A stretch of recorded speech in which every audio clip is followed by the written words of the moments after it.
Chapter 98. Kanagawa High School fell into complete silence after the end of the wind instrument training.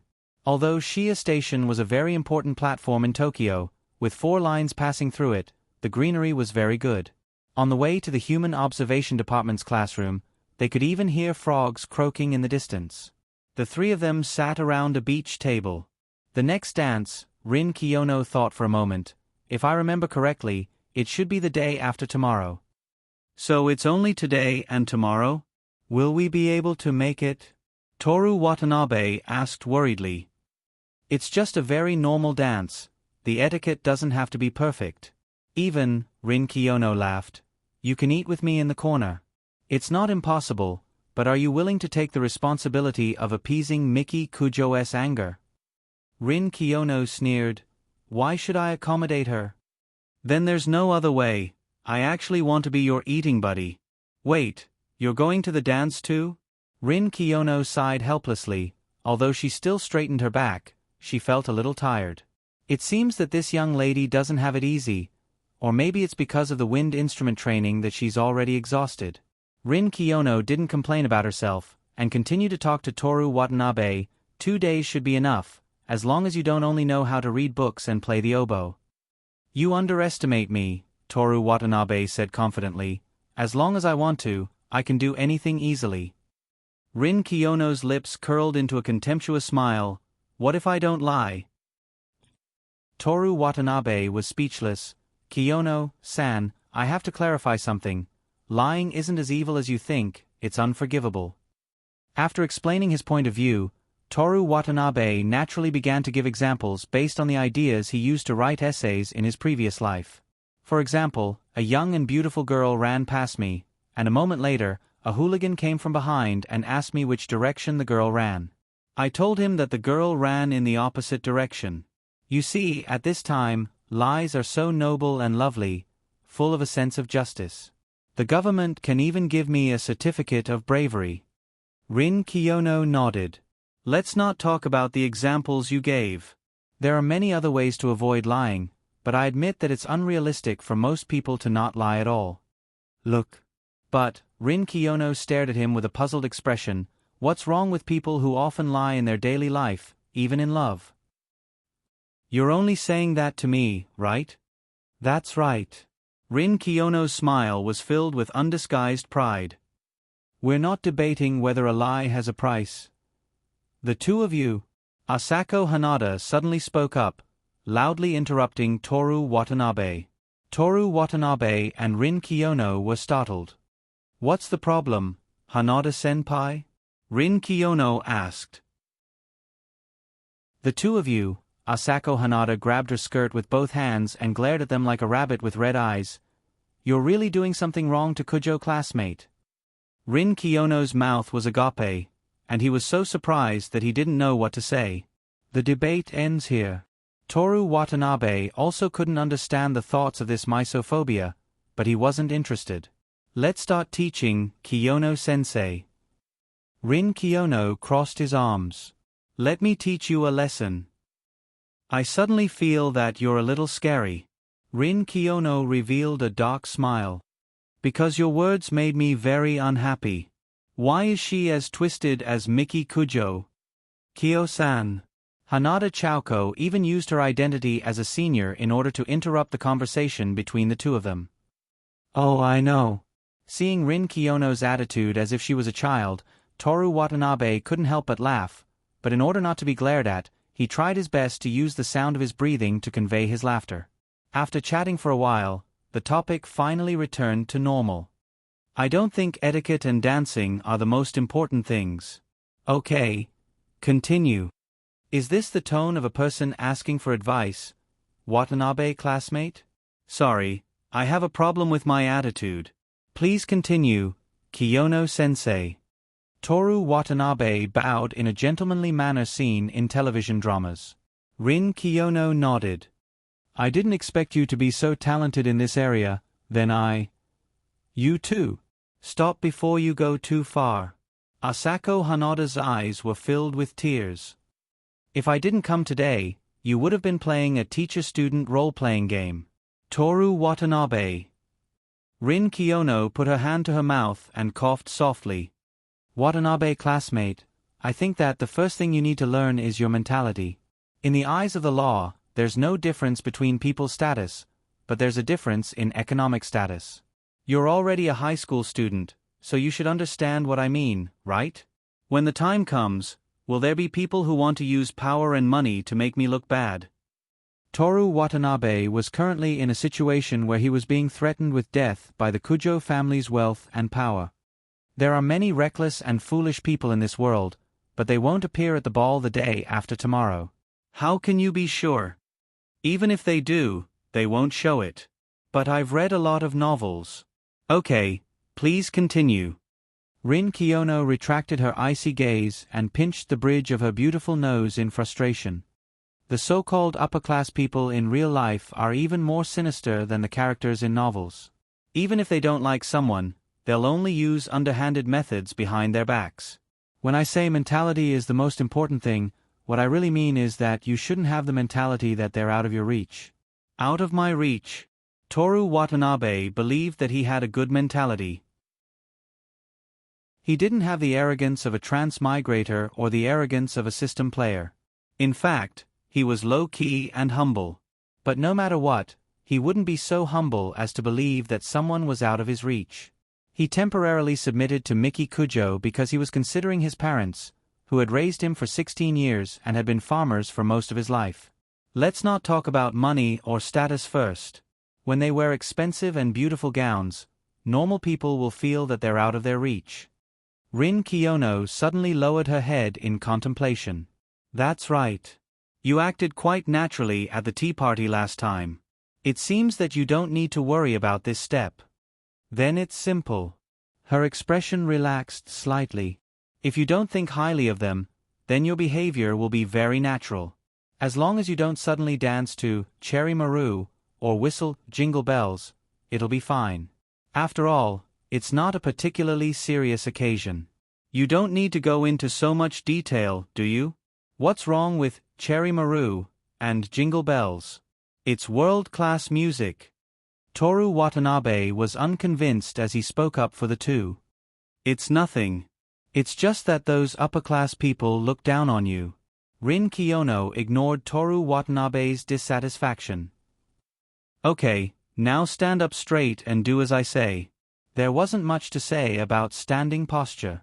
Rin Kiyono simply said a few words to make Toru Watanabe change his habit of yawning whenever he was bored. Upper-class people really are anti-human. Toru Watanabe said sarcastically. I don't deny it. Rin Kiyono nodded. It's enough for you to imitate Downton Manners' table manners.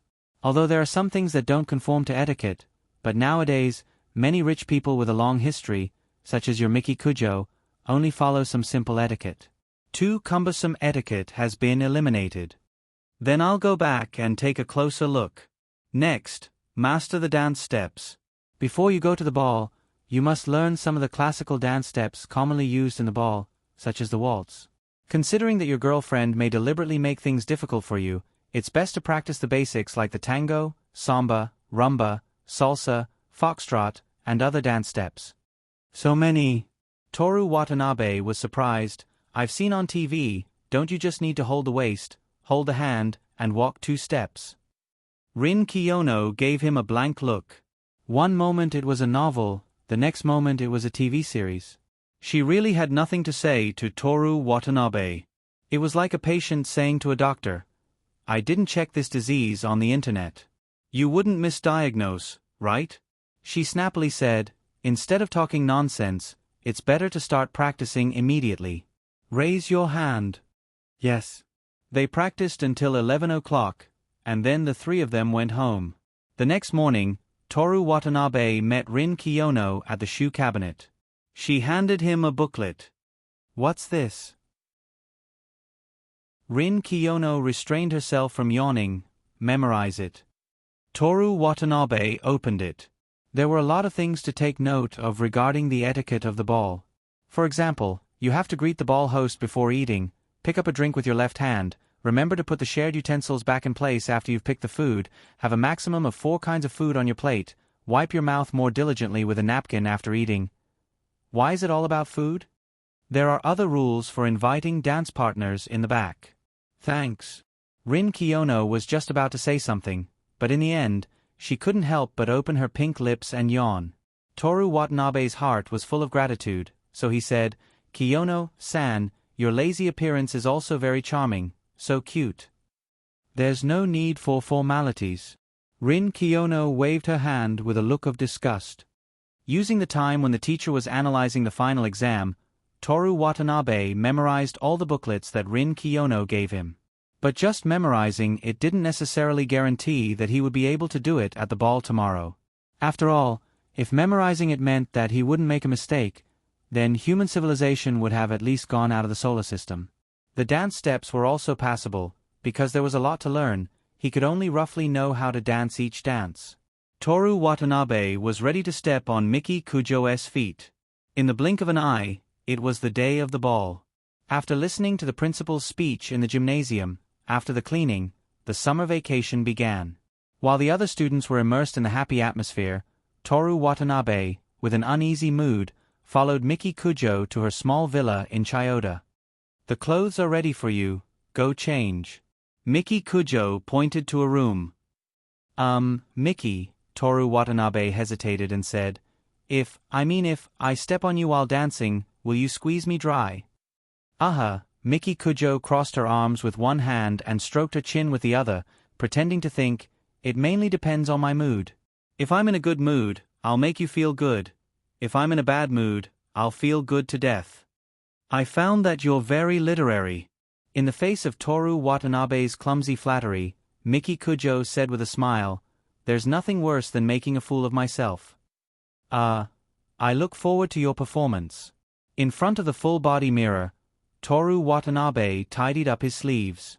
In the mirror, the young man in a suit was tall and handsome, but his eyebrows were wrinkled and his expression was serious, as if he was thinking about something important. After tidying up his bow, Toru Watanabe walked out of the room and walked toward Miki Kujo's room. He had to confirm it again. This time, no one ran out to stop him. Toru Watanabe smoothly walked into Miki Kujo's room. You're just in time, come here. Miki Kujo ordered in front of the mirror without looking back. She was wearing a wine-red long-sleeved blouse with beautiful folds on the chest and cuffs. The shirt was tucked in a very exaggerated and luxurious black dress. The dress was fluffy and swayed lightly with the owner's movements. The black dress had a belt that was as wide as Toru Watanabe's palm. It tightly wrapped around Miki Kujo's waist, perfectly outlining her perky breasts. Burgundy, black, and her snow-white skin made her look like a seductive black rose blooming. Toru Watanabe finally understood what Rin Kiyono meant by out of reach. It was indeed difficult for normal people to not feel inferior when they saw such exaggerated and beautiful clothes and people. Miki Kujo was adjusting the position of her black dress. After waiting for a long time for Toru Watanabe to come over, she was angry. In the end, when she looked up at the mirror, she saw Tetsumesa Watanabe standing there and staring at her. Her lips curled into a smile. If you perform well today, I'll give you 10 minutes to play with in this dress. Really? What are you talking about? Don't you want to? Miki Kujo's tone was ambiguous. Her hand gently brushed over her swollen breasts and slender waist. What good performance. I'll play with you whenever I want. Toru Watanabe was bragging, but he only wrapped his hand around her waist from behind. After getting a feel for her, he really realized how wonderful her body was. Miki Kujo laughed disdainfully and handed him a black rope. Tie a bow for me. Toru Watanabe, out of male instinct, reluctantly let go of her waist. He walked in front of Miki Kujo and first pulled up the collar of her burgundy shirt, wrapped the black rope around it, and then clumsily tied a bow. It's done. Toru Watanabe breathed a sigh of relief. What a sweet neck. He had to work very hard to resist the urge to break it with the rope or bite it with his mouth. Miki Kujo reached out and grabbed Toru Watanabe's wrist. She buttoned the silver cuffs again and helped him adjust his collar. Miki, I want to discuss something with you. Speak. If I perform well, I don't want a reward. If I don't perform well, can you not punish me? No. Miki Kujo patted Toru Watanabe's chest. I'm looking forward to tonight. Whether you perform well or not. Compared to her happy expression, Toru Watanabe's face was very ugly. Don't be so gloomy. I'll allow you to smile tonight. Toru Watanabe forced a smile. Miki Kujo nodded in satisfaction. After changing their clothes, the two of them went to the ball. Toru Watanabe felt uncomfortable in the car. His hands were slightly numb. Firstly, it was because he was not used to wearing a suit. Secondly, it was because of Miki Kujo's words just now. She said it in a flirtatious tone, but Toru Watanabe didn't forget her true nature, which was as cruel as a witch's. Through the car window, they could see the embassies of various countries. It seemed that the ball was going to be held in the port area. As more and more luxurious cars appeared and the car started to slow down, Toru Watanabe confirmed with Miki Kujo again. Are you really going to squeeze me dry to make a fool of myself? Give up. There's no room for discussion. In that case, I'll have to choose the reward. Toru Watanabe straightened his suit and got out of the car. Then, he reached out to Miki Kujo in the car. Question: how can I not make a fool of myself at the ball? It's very simple. You just have to become the god of the new world. So handsome that you will be forgiven no matter what you do. Exchange for charm. You're quite confident, aren't you? I'm thinking golf world. Toru Watanabe was brimming with unparalleled confidence. Just like the sun that had already set in the west, no one could stop it from rising the next day. It was that kind of confidence. Miki Kujo raised her head, put her hand on his, and elegantly got out of the car. I'm the queen. And you can only be the prince. Of course. Miki Kujo smiled and hooked her arm around Toru Watanabe's. Before they even entered the ball, the two of them had already become the center of attention at the entrance of the ball. Chapter 99. It was a luxurious mansion adjacent to the Tokyo Bay. Walking into the magnificent living room, they could see the yacht docked at the dock behind the wide and bright floor-to-ceiling window on the left. Another group of guests had just disembarked and entered the living room. The headlights were hung on the 4-story ceiling, and the light was bright but not dazzling. The guests toasted each other, and there were elegant waiters with drinks shuttling among them. Even at such a ball, when Miki Kujo walked into the hall with Toru Watanabe's arm, everyone subconsciously looked at them. Perhaps it was because of the Kujo family's power, or perhaps it was because of their outstanding appearance. Good evening, everyone, Miki Kujo greeted with a smile and introduced Toru Watanabe to everyone. This is my boyfriend, Toru Watanabe. After that, she stared at Toru Watanabe with her black and bright eyes without blinking. Good evening, I'm Toru Watanabe. Toru Watanabe smiled and nodded. It was a rare smile, and when he smiled at them, all the stars of the night fell on this ball. The handsome young man stood casually, and his hair was not deliberately combed back. He was so confident that he looked like the owner of a mansion who had just come down from the 3rd floor and greeted the guests warmly. A girl's soft voice faintly came from the living room. Looking at Toru Watanabe's profile, Miki Kujo showed a satisfied smile. Then she looked around the living room, and her eyes flashed with provocation and pride. It was as if she was telling everyone, everything that belongs to me is the best. The host of the ball came to them. It was a couple, the man in a tuxedo and the woman in a kimono. During the greetings, Toru Watanabe learned that they had the same surname. Although he did not know what they did, the Ishijo who could associate with Miki Kujo was definitely one of the 5 matrices. The bigger the Kujo family's network, the more headache Toru Watanabe had. Miki Kujo's status in this banquet was obviously the highest because many people took the initiative to greet her. She was waiting for others to greet her. However, Miki Kujo was very courteous when it came to actual conversation. She spoke respectfully to everyone, and most of the time, she even addressed herself as a junior. Kujo. A girl in a blue dress walked over. Beside her was a boy in a tuxedo and a girl in a light green dress. Toru Watanabe, who was so bored that he didn't know how many times he had swallowed his yawns, finally felt energized. He still had a smile on his face, and his eyes were all on Miki Kujo. This action attracted the envious gazes of the surrounding women, but he was looking at the three of them from the corner of his eyes. According to convention, the three of them should be the villains. Kujo, the two girls greeted each other intimately, and then immediately said as if they had already memorized their speech, "Your boyfriend is so handsome, very charming."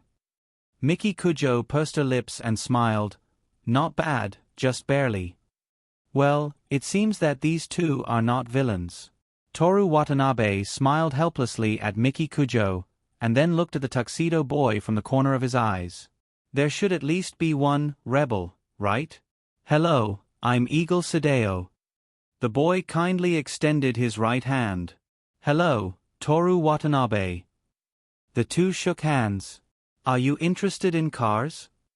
The boy called Eagle Sadeo asked. Could it be a show of a rich second generation showing off cars? Tetsumesa Watanabe thought so.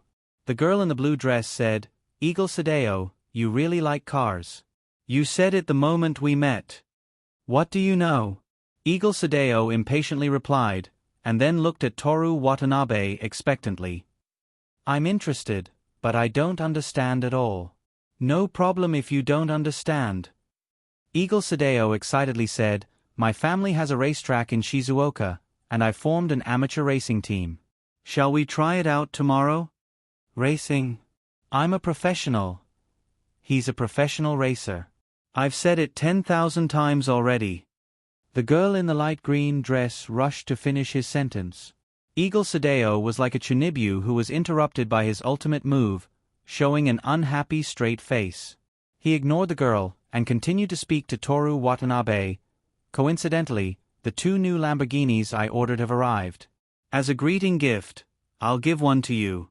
Let's go run 2 laps tomorrow and drive it away, how about it?" "Ah, all right." Eagle Sadeo slapped his forehead. "You don't have a license yet, how about this? I'll get someone to transport it to you. But it's not a problem to try it at the racetrack, the traffic police can't do anything about it. Let me tell you, my time for 1 lap is 1 minute 39 seconds. Do you know how?"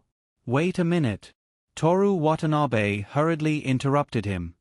"He's always like this, he can't stop talking about cars." The girl in the blue dress said bluntly. Miki Kujo turned around and said to Toru Watanabe, "Do you want one? If you do, I can buy one for you." Were all rich people's topics so boring? No need. When I said I'm interested in cars, I was referring to carts and motorcycles. Toru Watanabe said half-heartedly. But it wasn't nonsense, motorcycles were the standard for racing cars, and carts were his personal interests. Carts? What's the point of those toy cars? Eagle Sadeo finally said something that sounded like a rebellion. "You're so rude. Everyone has different interests, how can there be a difference in quality?" The two girls spoke up for him. "What do you know?" Eagle Sadeo ignored them. "Watanabe, I'll get someone to send the car to you. If you want to play, come find me any time, I'll teach you how to drift step by step." "There's really no need." "What if you want to play? Besides, interests can develop." Eagle Sadeo was anxious, as if he was going to break off their friendship if he didn't accept the Lamborghini. Although they had only met for less than 5 minutes, there was no friendship to speak of. Toru Watanabe didn't think that Eagle Sadeo was really trying to sell him a racing car, and even gave him a free Lamborghini. All these were just for Miki Kujo's sake. "If I'm interested, I'll definitely go to your racetrack, but there's no need for a car, a gentleman doesn't take what others love." "All right." Eagle Sadeo's expression was regretful. "You must come." The three girls exchanged contact information with Toru Watanabe, and then went to greet the others. "Why don't you accept it?" Eagle Sadeo bought it for 60 million yen per tael. Miki Kujo said meaningfully. "I don't care about 60 million yen. Toru Watanabe smiled and put his hand on her slender waist, gazing into her eyes. "I'm not with you for money, but for something more important." "What?" "Guess." "Smooth talker." Miki Kujo took his hand away, and forced them to return to their previous position of holding hands. But from just now, I'm very satisfied with your performance. I'll buy you anything you want. Really? What do you like? Toru Watanabe whispered in her ear. I like you. Miki Kujo pinched his abdomen. Hiss. I'm yours, you don't have to buy anything. She smiled mischievously. Toru Watanabe's heart skipped a beat, and once again, he deeply understood the fact that Miki Kujo was a demon. The ball this time was just as Rin Kiyono said, there was nothing special to pay attention to. After greeting the ball host, they could do whatever they wanted. If Miki Kujo hadn't brought him here, Toru Watanabe would have been happy to attend, and taste the dazzling array of food on the long table. The admission and cocktail party were from 7:30 to 8, and the formal ball was from 8 to 10. Before 8, Miki Kujo took turns to greet all kinds of people. Although the topic was more boring than racing, Toru Watanabe could only accompany her. His behavior didn't strictly conform to etiquette, but his words and actions were full of confidence, giving people a sense of transcendence, as if he had seen through all the rules and customs. No one would think that he didn't know etiquette. From beginning to end, the two of them were followed by the eyes of the people in the venue. Toru Watanabe didn't encounter a single rebel, but many girls with rosy cheeks peeked at him, reminding him of Mai when he was working. It was too scary. Fortunately, he didn't continue to use charm, smile, or he might really become paralyzed in the future. At 8 o'clock, Rin Kiyono walked into the venue in a blue dress, accompanied by warm cocktail music. Her beautiful, young, and dreamy figure finally took some of the attention away from Toru Watanabe. But other than greeting Rin Kiyono, no one would linger around her. After all, they were upper-class people, and staying away from the lie detector was the wisest choice. Toru Watanabe raised his glass of juice and toasted Rin Kiyono, who was already eating in the corner, to express his endless envy. Rin Kiyono returned the toast with a glass of water, and then took a sip like a proud winner, staring at Toru Watanabe with a smug and mocking gaze. The lights slowly dimmed, and the accompanying waltz melody sounded. In the venue, the male partner and his female partner smiled knowingly and hugged each other. Their limbs were entangled and their bodies were close to each other as they waltzed. Toru Watanabe turned his head, and Miki Kujo was looking at him with a smile. He took a deep breath and made a gesture of invitation, and Miki Kujo put her hand in his palm. Toru Watanabe wrapped his arm around her slender waist, held her hand, and started waltzing. How do you feel about the ball? Miki Kujo asked with a smile. Toru Watanabe felt the softness of her body, smelled the fragrance of her hair, and felt the sweet moist breath coming from her mouth. How stupid. Why don't we just watch a movie while holding hands? Toru Watanabe complained, and then added, of course, to be able to hold your waist like this is something I can't ask for more. As he spoke, he silently recited Rin Kiyono's instructions. The first beat, the man moves to the left, and the woman moves to the right. The second beat, the man moves to the right, and the woman moves to the left. The third beat, both of their feet together. Then let's go watch a movie next time. Does my performance today count as a pass? Just barely. Miki Kujo, who was smiling just a moment ago, suddenly turned cold. Toru Watanabe smiled awkwardly and said, I didn't do it on purpose. You're the first person who dares to step on me. Toru Watanabe pondered in his heart and pretended to be jealous. You've danced with other men. That's right, for young ladies like you, the ball is just a part of life. Miki Kujo lifted her heel and stepped on Toru Watanabe's foot without hesitation. Whoa! Toru Watanabe's head was sweating, and his hand subconsciously wrapped around Miki Kujo's waist, letting her quietly stick to his body. First, it hurt, and second, he was worried that his acting would be seen through. I'll teach you a lesson. You didn't take my words to heart. As she said that, she buried her face in Toru Watanabe's arms and gently danced. But you look cute when you're jealous. I'll forgive you this time. Toru Watanabe had a beauty in his arms, but his heart was still scared. Then he finally remembered what happened at the Shinagawa Aquarium. Miki Kujo didn't like others to touch her. Could it be that she really likes me? Toru Watanabe thought to himself. It was normal for him to be liked. 8 out of 10 girls in the school were willing to be his girlfriend, and one was already his girlfriend. The last one was Rin Kiyono. Toru Watanabe wanted to observe Miki Kujo's expression. Unfortunately, she leaned her face on his chest, and only she knew what she was thinking now. After dancing, Miki Kujo said that she had something to do and left temporarily. In fact, she was going to the bathroom or touching up her makeup. But she didn't put on any makeup, so Toru Watanabe was sure that she was going to the bathroom. Finally, it was time for a break.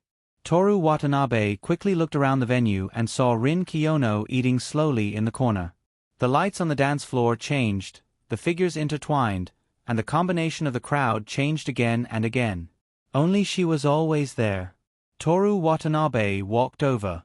Rin Kiyono was using the fork in her hand to remove the seeds from the watermelon. When she saw him coming over, she smiled. "Watanabe classmate, what are you doing here? Are you going to ask me to dance?" "What are you talking about? Tell me what's delicious? I'm starving." Rin Kiyono stabbed the fork into the watermelon meat. "You're really annoying." She sighed and told him the dishes that she thought were good. Toru Watanabe took a plate and piled it with the food. "Didn't I say that you can only put up to 4 food on the plate, and it must be small? If you like, you can take more." "Why do you care about that?" Toru Watanabe ate a piece of roasted suckling pig. "The person who made these rules is far inferior to me. Why should I submit to the restrictions of the weak? You're sounding more and more like your girlfriend. What meat is this? Why does it taste raw? Mutton medium rare. It's too old. I usually just chased after the mutton's butt and gnawed on it." Toru Watanabe deliberately mocked her. He was never used to eating things with blood. Pfft. Because of the sudden laughter, Rin Kiyono almost dropped the plate with the watermelon. While laughing, she tried her best to steady herself. She cleaned her white face and dyed it cherry red. Toru Watanabe didn't intend to make her laugh. This old joke was purely said without thinking. But it felt good to be able to make Rin Kiyono laugh. As the saying goes, beauty can. "What are you doing here?" Miki Kujo stood beside him with one hand on her waist. "I'm here to say hello to my classmates and eat something. You two have a good relationship. You can laugh like this when you're greeting each other." Miki Kujo looked at Toru Watanabe with an emotionless gaze. "Just so." Toru Watanabe forked the medium-rare mutton with his fork and fed it to her. "Miki, you must be hungry. Try it." Miki Kujo glanced at him. Just as she took a bite, she frowned and let go. "I don't like this." "You eat it." "Ha." "It's delicious." Toru Watanabe chewed in big mouthfuls. He decided to buy some insect repellent on the way back. Miki Kujo took the fork in his hand and forked a piece of ham for herself. "Kiyono classmate, do you still not have a dance partner this time? Since when did having a boyfriend become something you can brag about? You were just like me at the last dance. Are you so proud of just one dance? How shallow." Rin Kiyono retorted without holding back.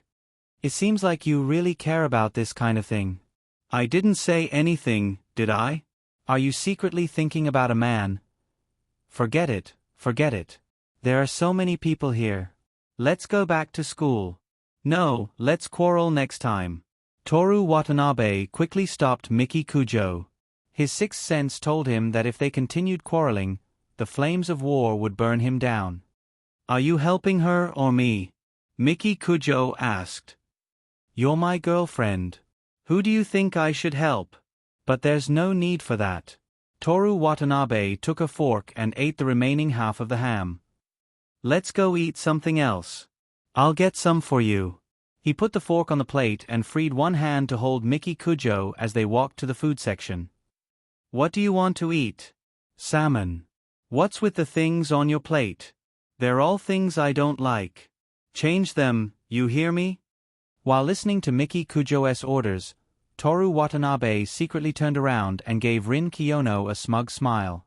Rin Kiyono spat out a black watermelon seed at the plate. What's wrong with this woman? She doesn't know how to be grateful at all.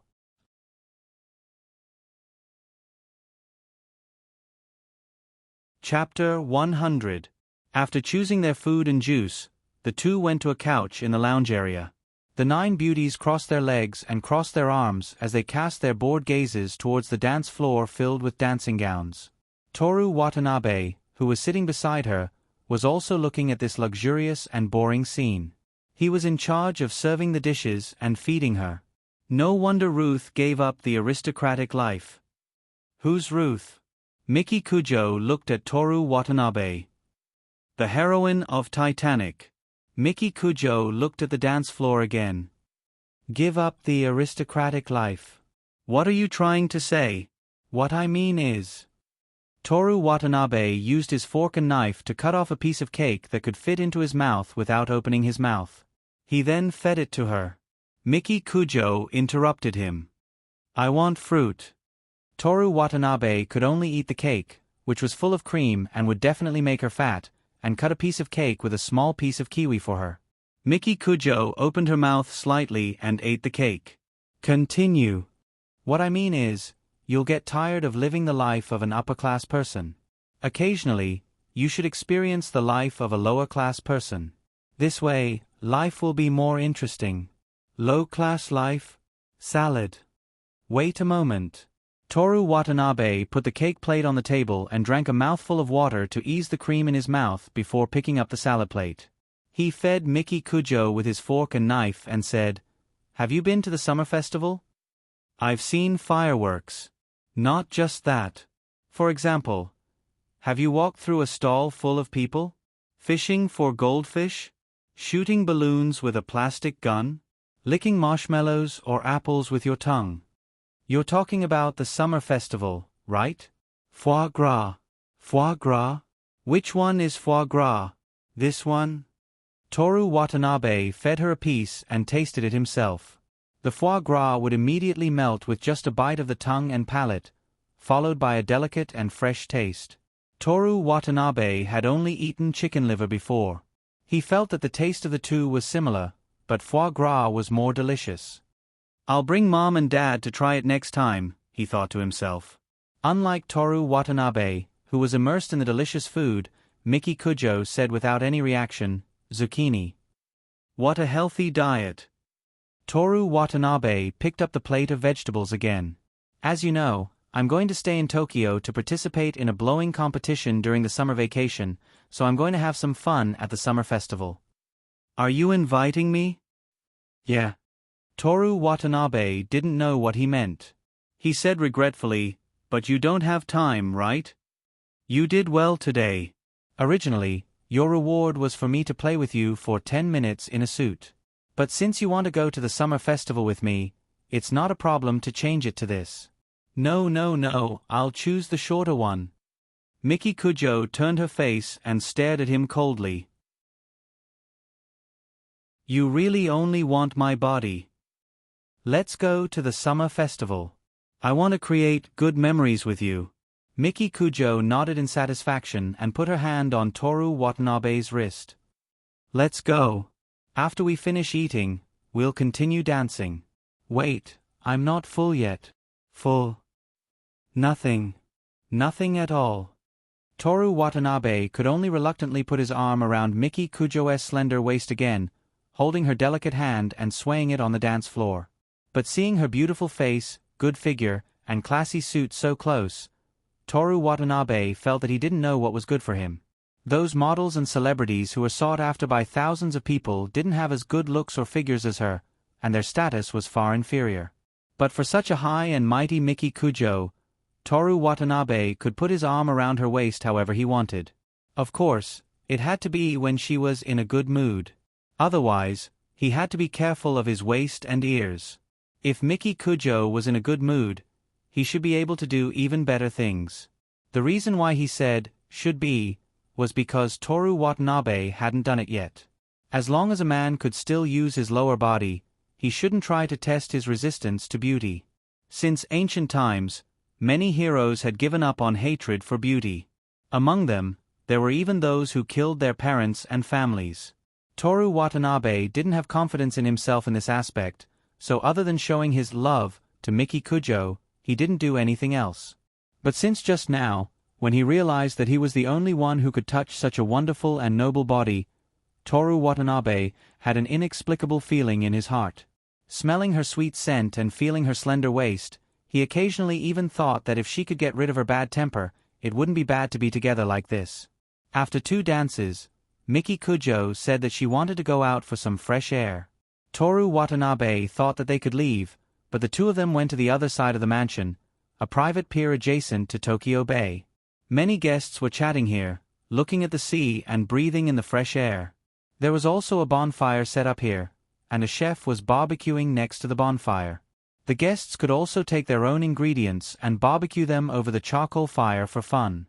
When the two of them arrived, a beautiful woman wearing an exquisite deep V-neck strapless dress came over. It was Riko Kiyono, the special director of the Kiyono Group. "Miss Kujo, good evening." Riko Kiyono extended her right hand. "Hello." Miki Kujo shook her hand indifferently. Riko Kiyono smiled and turned to Toru Watanabe, also extending her right hand. "Kun Watanabe, we meet again." "You." Under Miki Kujo's sidelong glance, Toru Watanabe consciously withdrew his hand. "Hello." Miki Kujo retracted her gaze and walked towards the pier. Toru Watanabe smiled apologetically at Riko Kiyono and followed. Riko Kiyono thoughtfully looked at the backs of the two of them as they left. After a while, she muttered to herself, "So handsome. No wonder." The ground leading to the pier was full of lantern-shaped lights. Under the bright yellow lights, the shadows of the trees danced. "Prepare a boat for me," Miki Kujo said to the servant standing by the pier. "Okay." Toru Watanabe asked, "What are you going to do with a boat?" "Enjoy the night breeze. Going to Tokyo Bay." Toru Watanabe originally thought that the servant would drive a speedboat. In the end, Miki Kujo asked for a wooden boat. She even asked him to row alone. Away from the pier and away from the lights of the ball, Toru Watanabe let go of the oar and looked at Miki Kujo sitting opposite him, feeling the water with her hands. On the coast, there were many tall buildings and brilliant lights. Crossing the northern part of Tokyo Bay, on the suspension bridge connecting the port area to Chippu and the arena, Rainbow Bridge, traffic flowed like water. On the bay, luxury cruise ships and sightseeing boats slowly passed by. The small boat that the two of them were on was hidden in the night. Only a light at the bow of the boat was on, proving that there were people here. "Why did you stop? Continue rowing." "No." "Are you rejecting me?" Miki Kujo sneered. "Do you think that you can do it here?" Toru Watanabe's fingers reached into her hair, his palm caressing the side of her face. He interrupted her softly, "I want to eat you now."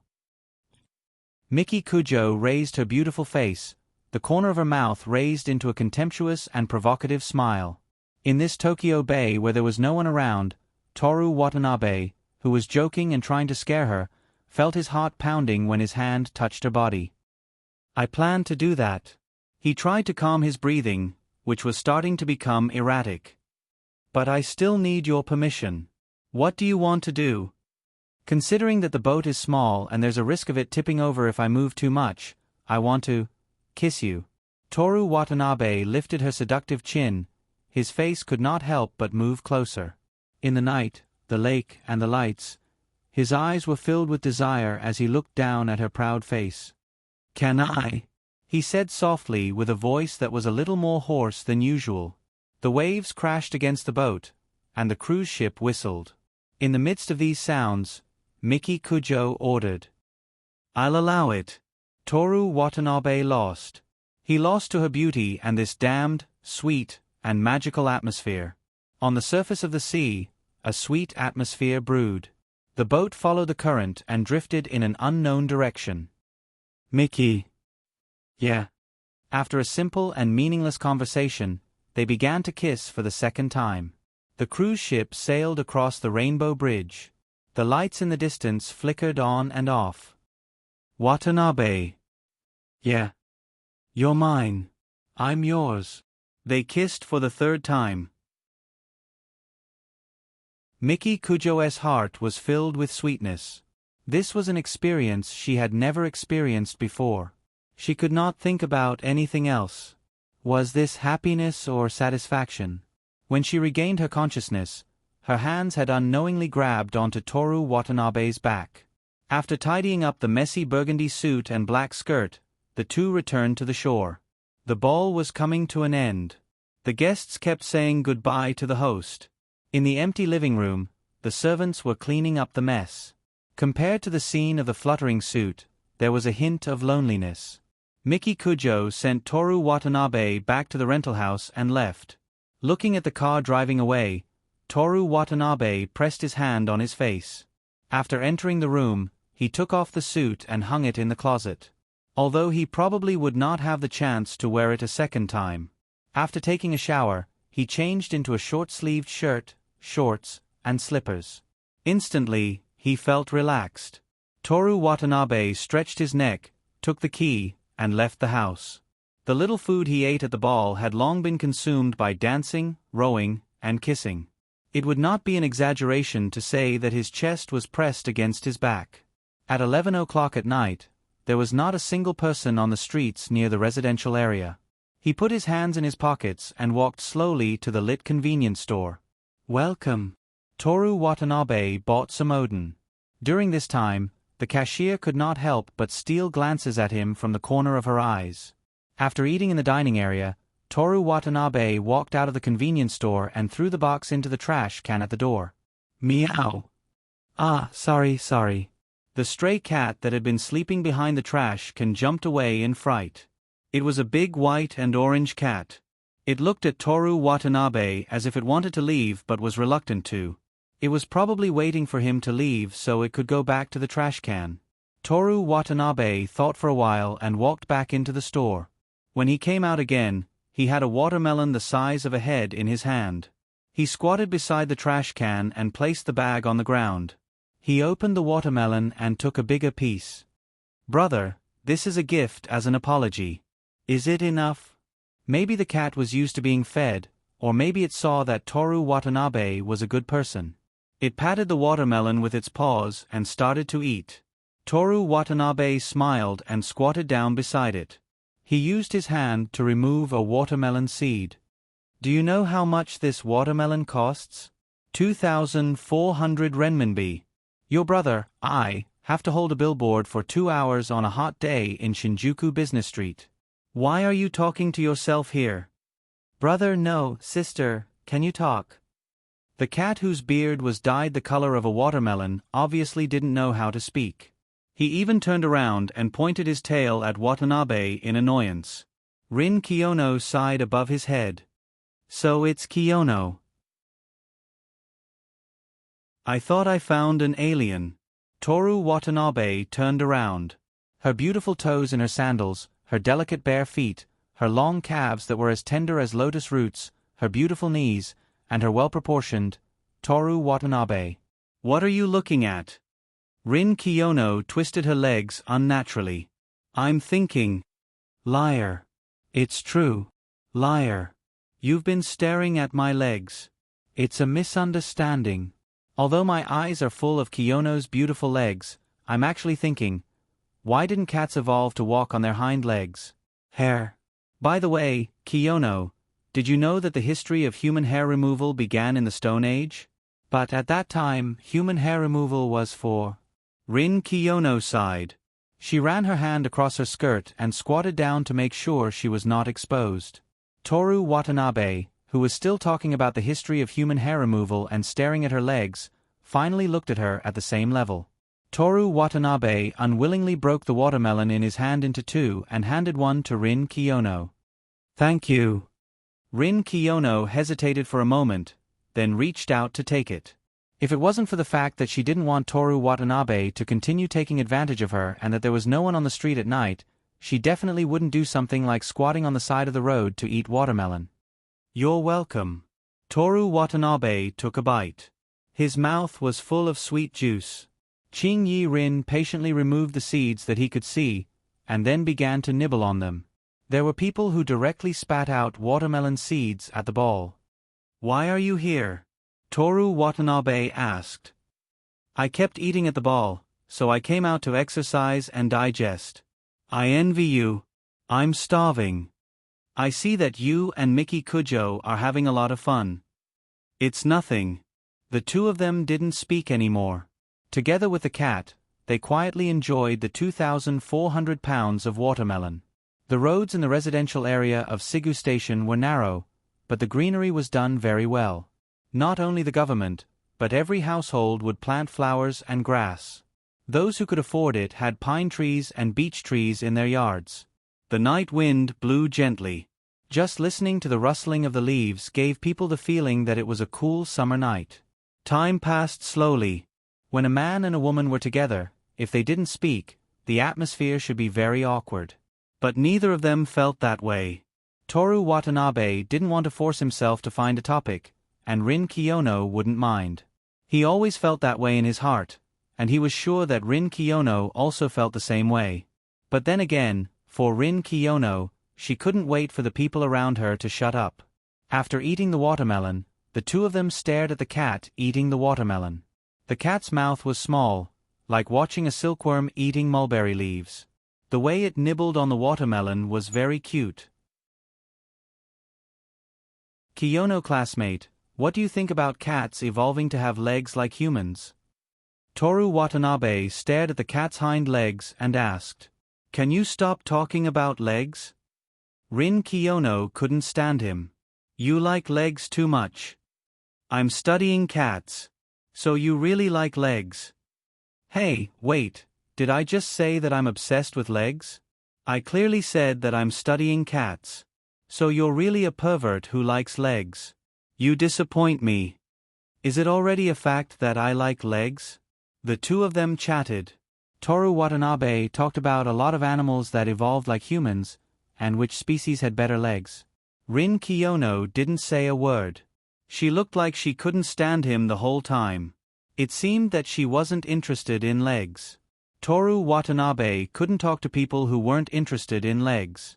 So he stood up first and reached out his hand to Rin Kiyono, who was squatting. Rin Kiyono looked at him in confusion. "I can stand up by myself." "Miss Kiyono, I'm Toru Watanabe. Can I have a dance with you?" Rin Kiyono laughed out loud. "You didn't read the dance handbook I gave you, did you? Why do you care so much? You haven't danced with anyone yet, right? Can you give me your first time?" Toru Watanabe said with a smile. Rin Kiyono stood up with her hand on her forehead. "I wanted to hesitate, but now I don't." "Ah." Toru Watanabe held her right hand with his left hand and her slender waist with his right hand. He hummed a strange waltz and turned around according to the steps of the waltz. "Ha ha ha." Before Rin Kiyono could get angry, he laughed and jumped away. "You're dead," Rin Kiyono, whose face was red with anger, said in a fierce tone that was cuter than a cat eating a watermelon.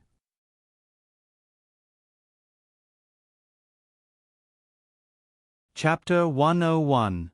On July 21st, the second day after the dance, summer vacation officially began. As usual, Toru Watanabe woke up at 6 o'clock and went out for a run. But his route changed. Because he always ran on the busy Shinjuku Avenue, he seemed to have really become Forrest Gump and attracted a lot of onlookers. These bored guys thought of him as a tourist attraction or gossip in Shinjuku. There was even a TV program dedicated to interviewing him. So from today onwards, he decided to run on the residential streets where he wouldn't meddle in other people's business. Route. Home. Saka Shrine. The residential area in Shikagaya was quite dense and the roads were narrow. In July, the blue sky was wide and the sun was just right. Ivy, evergreen trees, and other vegetation flashed a dazzling green, and occasionally beautiful hydrangeas could be seen. There were a lot of ramps, almost as many as there were vending machines on the roadside. By the time Toru Watanabe arrived at the Suga Shrine, he was already out of breath. Large beads of sweat rolled down from his fair and handsome face. Even though he had been training for a long time, he was still out of breath. Toru Watanabe sat on the stone steps at the entrance of the shrine, listening to the cicadas chirping from the shrine, and took a big gulp of soda. Drinking such rubbish drink so early in the morning, young people these days. 3 old women who were strolling around the shrine looked at Toru Watanabe's face and the drink in his hand. If you don't drink now, do you want to wait until you're old enough to drink? Toru Watanabe replied loudly. So the old women looked at him even more disdainfully. They pointed at Toru Watanabe and whispered something to each other, then disappeared at the corner of the downhill road. Toru Watanabe took another big gulp, sighed with satisfaction, and then pointed the bottle of soda with marbles at the sun. The pattern on the glass reflected a dreamy color under the sun. After resting for a while, he ran home to take a shower, changed into his school uniform, and went to school. Although there were fewer people on campus during the summer vacation, it was still very lively. On the playground, the enthusiastic youthful shouts of the sports club could be heard in all the hallways and courtyards of the school. Under Rin Kiyono's pressure, the music section's training became more and more arduous. Now, she often said, you have to memorize the melody when you're bathing or before you go to bed. Those who don't give their all don't deserve to enter the nationals. Even Toru Watanabe, whose oboe was gradually reaching perfection, could not escape being scolded. Watanabe-san, don't you know that the piece I chose is very important for the oboe? Student Watanabe, why did you take so long to go to the toilet? Are you planning to stay there? Classmate Watanabe, if you have time to play Jingle Bells and play games, why don't you practice your solo? Watanabe, Watanabe, Watanabe. Toru Watanabe struggled to throw the baseball in his hand. I didn't know my surname was Watanabe. I don't need you to remind me. The crisp sound of the baseball hitting the ball resounded through the summer sky at the end of July. Osamu Kanai, who was in the batting cage, shouted, "Good ball." Again. Toru Watanabe picked up another ball from the basket and threw it toward the strike zone. Unexpectedly, there was only the sound of the bat whistling through the air. Impossible. Kata ball. Osamu Kanai, who missed, shouted in disbelief. Wrong. It's a poke ball. Toru Watanabe threw another kata ball that he had no idea what it was. This time, the crisp sound of the metal ball hitting the ball resounded through Kamigawa again, attracting the attention of the crow who was standing on top of a tree overlooking the school building. After this ball, the two came to the rest area near the first base. Your ball speed is getting faster and faster recently. Today you even threw a kata ball. If you continue like this, you can come to the baseball club as a sparring partner. Looking down on me? My goal is to strike you out before the start of the Koshien tournament. Osamu Kanai looked up to the sky and laughed, responding to Toru Watanabe's boasting. He said, "By the way, when will the competition of the blowing club start?" August 5th. Then there's not much time left. No wonder we haven't heard the sound of the instruments recently. What about you? Toru Watanabe asked. We have already defeated several schools, but I didn't play. Osamu Kanai pointed to a player who was sparring with the coach, Uchida Senpai. With his high-speed ball alone, Kamigawa can win the championship of the Tokyo district and the right to participate in the Koshien tournament. So good. Of course. Uchida Senpai is. I'm not talking about him. What I mean is, can a good pitcher help a team win? Of course. Others can't hit your ball, can't score, how can you win? But if the opponent also has a good pitcher, then it will be troublesome. Osamu Kanai excitedly told Toru Watanabe about the 19th Koshien tournament, the game between the representative of Hyogo Prefecture and the representative of Aichi Prefecture. Both sides' pitchers were like Lu Bu. According to Osamu Kanai's words, both sides' batters couldn't hit the ball they threw, and there was no score in the game. The game lasted for more than 4 hours, and the scoreboard couldn't put the score, so it had to be temporarily increased. However, if a pitcher wants to be in the limelight, he has to be very, very strong. As for the hitter, as long as he gets a hit in 3 strikes, it will be his victory. Finally, as the hitter, Guajing Xiao, said. The two talked for a while, and the baseball coach whistled, and all the players immediately gathered and continued to train under the hot sun. Toru Watanabe stayed in the rest area for a while, and heard the coach curse at least 10 times.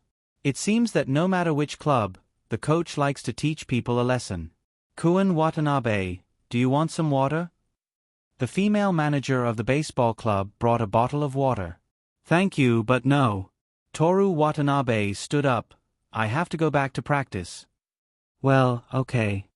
The female manager smiled very cutely. Thank you, Kun Watanabe, for helping Koi-san with his training. If only I could help.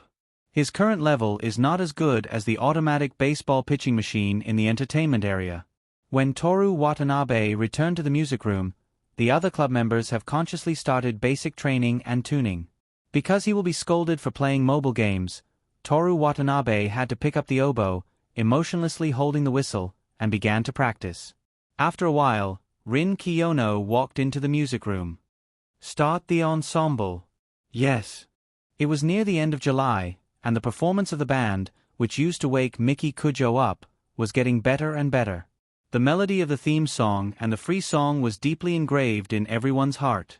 Under Rin Seino's guidance, he started from the basics of breathing, musical intervals, rhythm, and so on, to the more difficult techniques of performance. Stop. Didn't I say that you have to play with emotion? Why is it that after so many times of practice, the rhythm is still broken? You have to practice well today. Yes. Many people felt that there were no problems, but she was always able to find problems. But before Toru Watanabe came out to attract hatred, when Rin Kiyono said that there were problems, no one believed her, or they deliberately did not change because they were against her. But now, although they can't help but have all kinds of feelings, at least they will seriously practice according to her guidance. Because they looked at Rin Kiyono objectively, everyone gradually realized her brilliance. Even if she was suddenly appointed as a judge of the music competition, the people of Kamikawa Yukibu would not make a fuss.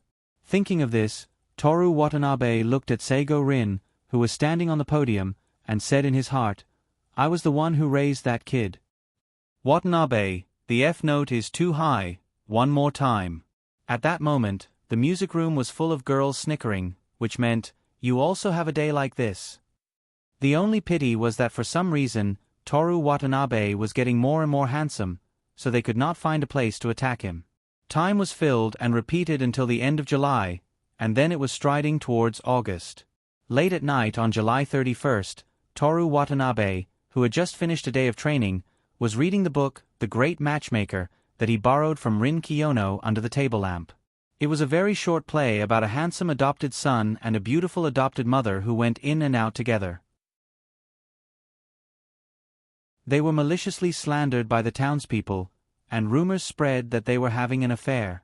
The adopted father did not believe it at first, but in the end, he was unable to restrain his anger.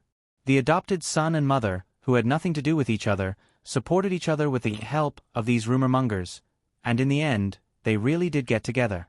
These rumor-mongers were the matchmakers in the title of the book, and the word great was extremely ironic. Sure enough, the word great is better. Toru Watanabe was not interested in plays.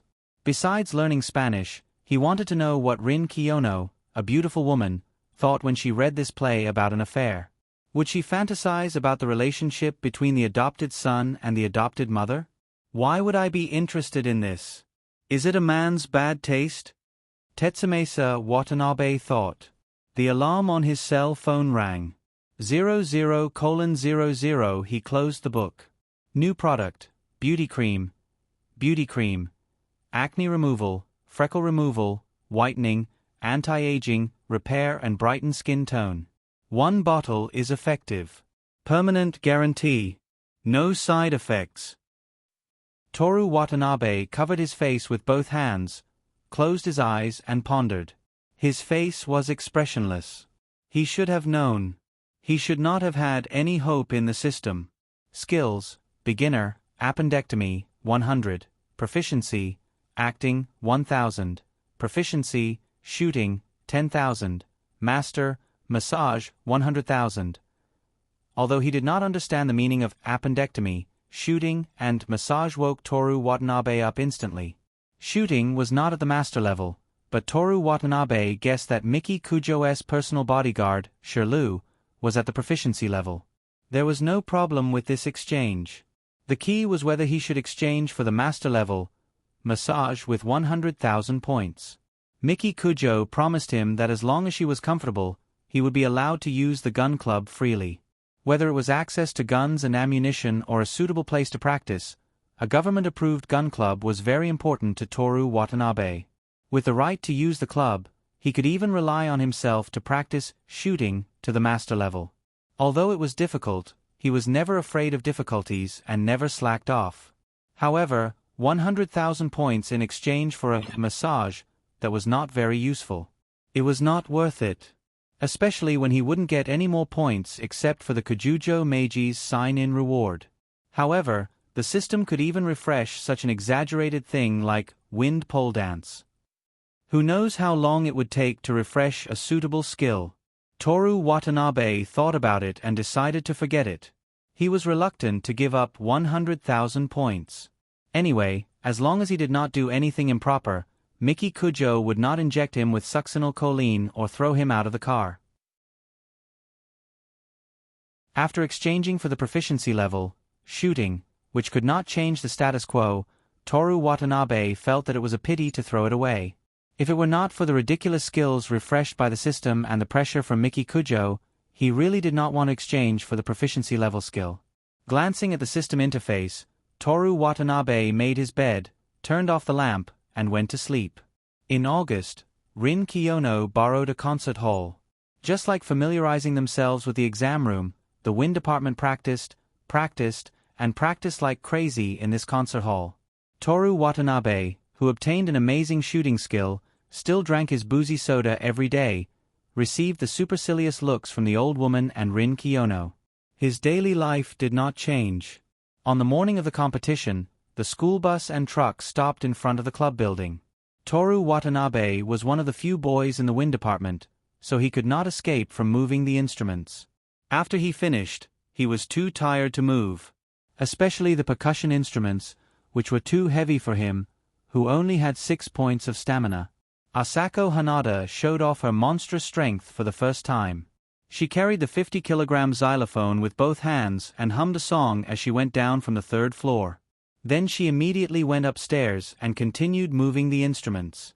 In the summer, they did not sweat at all. In order to make the competition look official, they wore long-sleeved uniforms. It was too scary.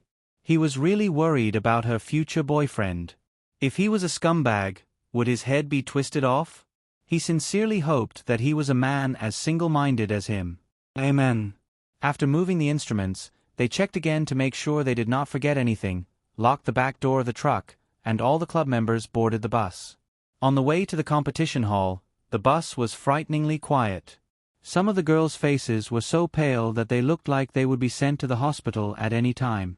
Rin Kiyono sat alone in the front row, resting with her eyes closed.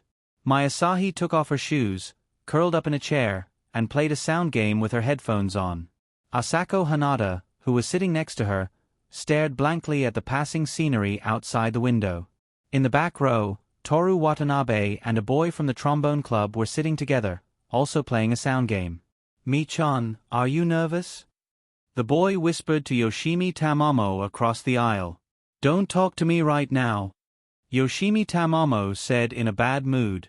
Her beautiful snow-white face did not have a trace of blood. Her lips were muttering something, and she was reciting the melody of the trombone club over and over again. The boy was bored, and because he was too nervous to calm down, he looked at Toru Watanabe.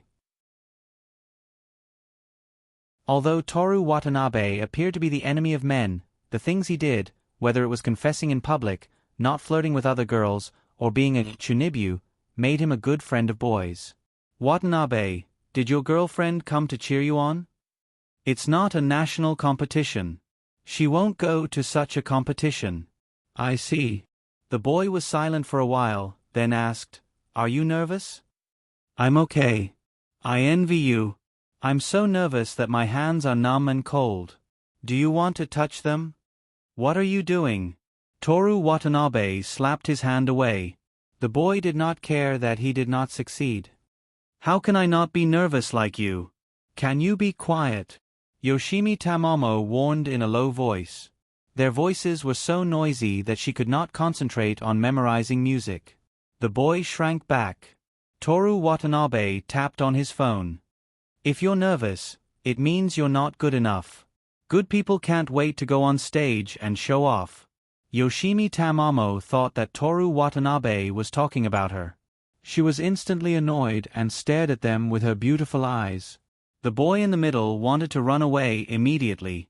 If it were not for the fact that there were no extra seats and that this place was close to Yoshimi Tamamo, he would not have wanted to sit with Toru Watanabe, the most handsome guy in the school. Take me for example. Toru Watanabe continued without looking up. Because I'm good enough, I'll be praised as long as I perform.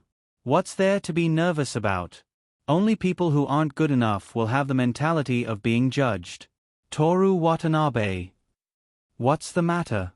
Toru Watanabe looked up and met Yoshimi Tamamo's angry face. Why do you keep going against me? Haven't you heard of a saying? I don't want to be your enemy. I want to be the enemy of the world. Woo. Toru Watanabe said such a Chunibu line to liven up the atmosphere. Who knew that Yoshimi Tamamo did not understand the joke at all, and directly buried her face in her skirt and cried. This. Toru Watanabe was speechless and his phone kept showing, Miss. The girls around him immediately denounced him and for a moment, the silent bus was in full swing. What's going on? Rin Kiyono walked over with her arms crossed. Her cold voice was like a mountain covered in snow, and all the voices immediately disappeared. Watanabe made Haume cry. That's right. Rin Kiyono looked at Toru Watanabe. I didn't. Lie. Rin Kiyono, the judge, immediately gave a verdict. No, I made her cry, but I didn't mean to make her cry. I just wanted to liven up the atmosphere so that she wouldn't be nervous. Rin Kiyono sighed and said helplessly, using bullying methods to comfort a girl, Are you still a child? She took out a handkerchief and handed it to Yoshimi Tamamo. Tamamo classmate, I apologize on his behalf. Watanabe classmate may have said some nasty things, but he's a good person. Good person. Why did it feel like she was scolding him, although he was indeed a good person? Yoshimi Tamamo gradually calmed down under the comforting of everyone, but she was still sobbing softly. Everyone, keep quiet and rest up before the competition. Rin Kiyono glanced at Toru Watanabe with a warning look and returned to her seat. Toru Watanabe saw that Yoshimi Tamamo's shoulders were still trembling and felt apologetic. Making a girl cry was really not something a man should do. When the car arrived at the destination and got off, Toru Watanabe apologized to her with red eyes. Yoshimi Tamamo didn't say anything and walked straight to the truck to get her trombone. Toru Watanabe, who couldn't do anything about women, followed her and helped to unload the instruments. Everyone took their instruments and followed the staff to the preparation room to tune the instruments. Are you done tuning? At some point, Rin Kiyono, who had changed into a handsome young man in a black suit, pushed the door open and walked in. Her snow-white skin, set off by the black suit, looked even more holy. It was summer, but she didn't make people feel hot when she was dressed up. Her shiny black hair was tied into a ponytail, swaying with her body. Her slender and thin figure and handsome face had a fatal attraction to the girls. The girls who usually didn't like her had rosy cheeks and whispered, So handsome. Let me die. Or, why didn't I see it before? And so on. There were even some who said, More handsome than Watanabe Dross. This kind of inexplicable line, which sounded like a lie. Under everyone's gaze, Seino Rin subconsciously lowered his head to look at his own outfit, and then casually asked again, Are you done tuning? Yes. Sorry, I haven't. Hurry up. Rin Kiyono said, Before we go on stage, we have to practice the opening a few more times. Yes. When the first note of the brass instrument was missing, it was almost impossible to pick it up again. Everyone knew this, so no one raised any objections to Rin Kiyono. Toru Watanabe used the oboe to play a teasing long note and said to Rin Kiyono, Handsome, Kiyono classmate. Rin Kiyono glanced at him with a look that said, "You're so boring." She looked away, but the corners of her mouth were raised in an almost invisible arc. "This handsomeness, among the boys I've met, except for me, no one can compare to you. I, Watanabe, am willing to call you the most handsome." Rin Kiyono couldn't stand him and scolded, "If you have time to talk nonsense, you might as well prepare. You're so heartless. Do you know how hard it is to get my approval?" Rin Kiyono tapped her finger on her arm impatiently. Just as she was about to say something, she saw that Toru Watanabe had already put the whistle of the oboe in his mouth and made a gesture that said, "Don't disturb my practice." She pinched her eyebrows and didn't know what to do with him. Contestants of Kanagawa High School, time's up. After the staff finished the announcement, the short practice time that they hoped would never end was over. When it was time to go on stage, Rin Kiyono looked at the crowd and said, "Don't be nervous, everyone. As long as you perform at the level of practice, I guarantee that you will definitely be able to enter the Tokyo University tournament." "Yes." Everyone nervously and uneasily answered loudly. "Watanabe classmate, do you have anything you want to say?" Rin Kiyono suddenly said. Toru Watanabe pointed at himself and said, "Me?" "Yes." Rin Kiyono nodded. "You are the most important solo player, so you should say a few words to everyone."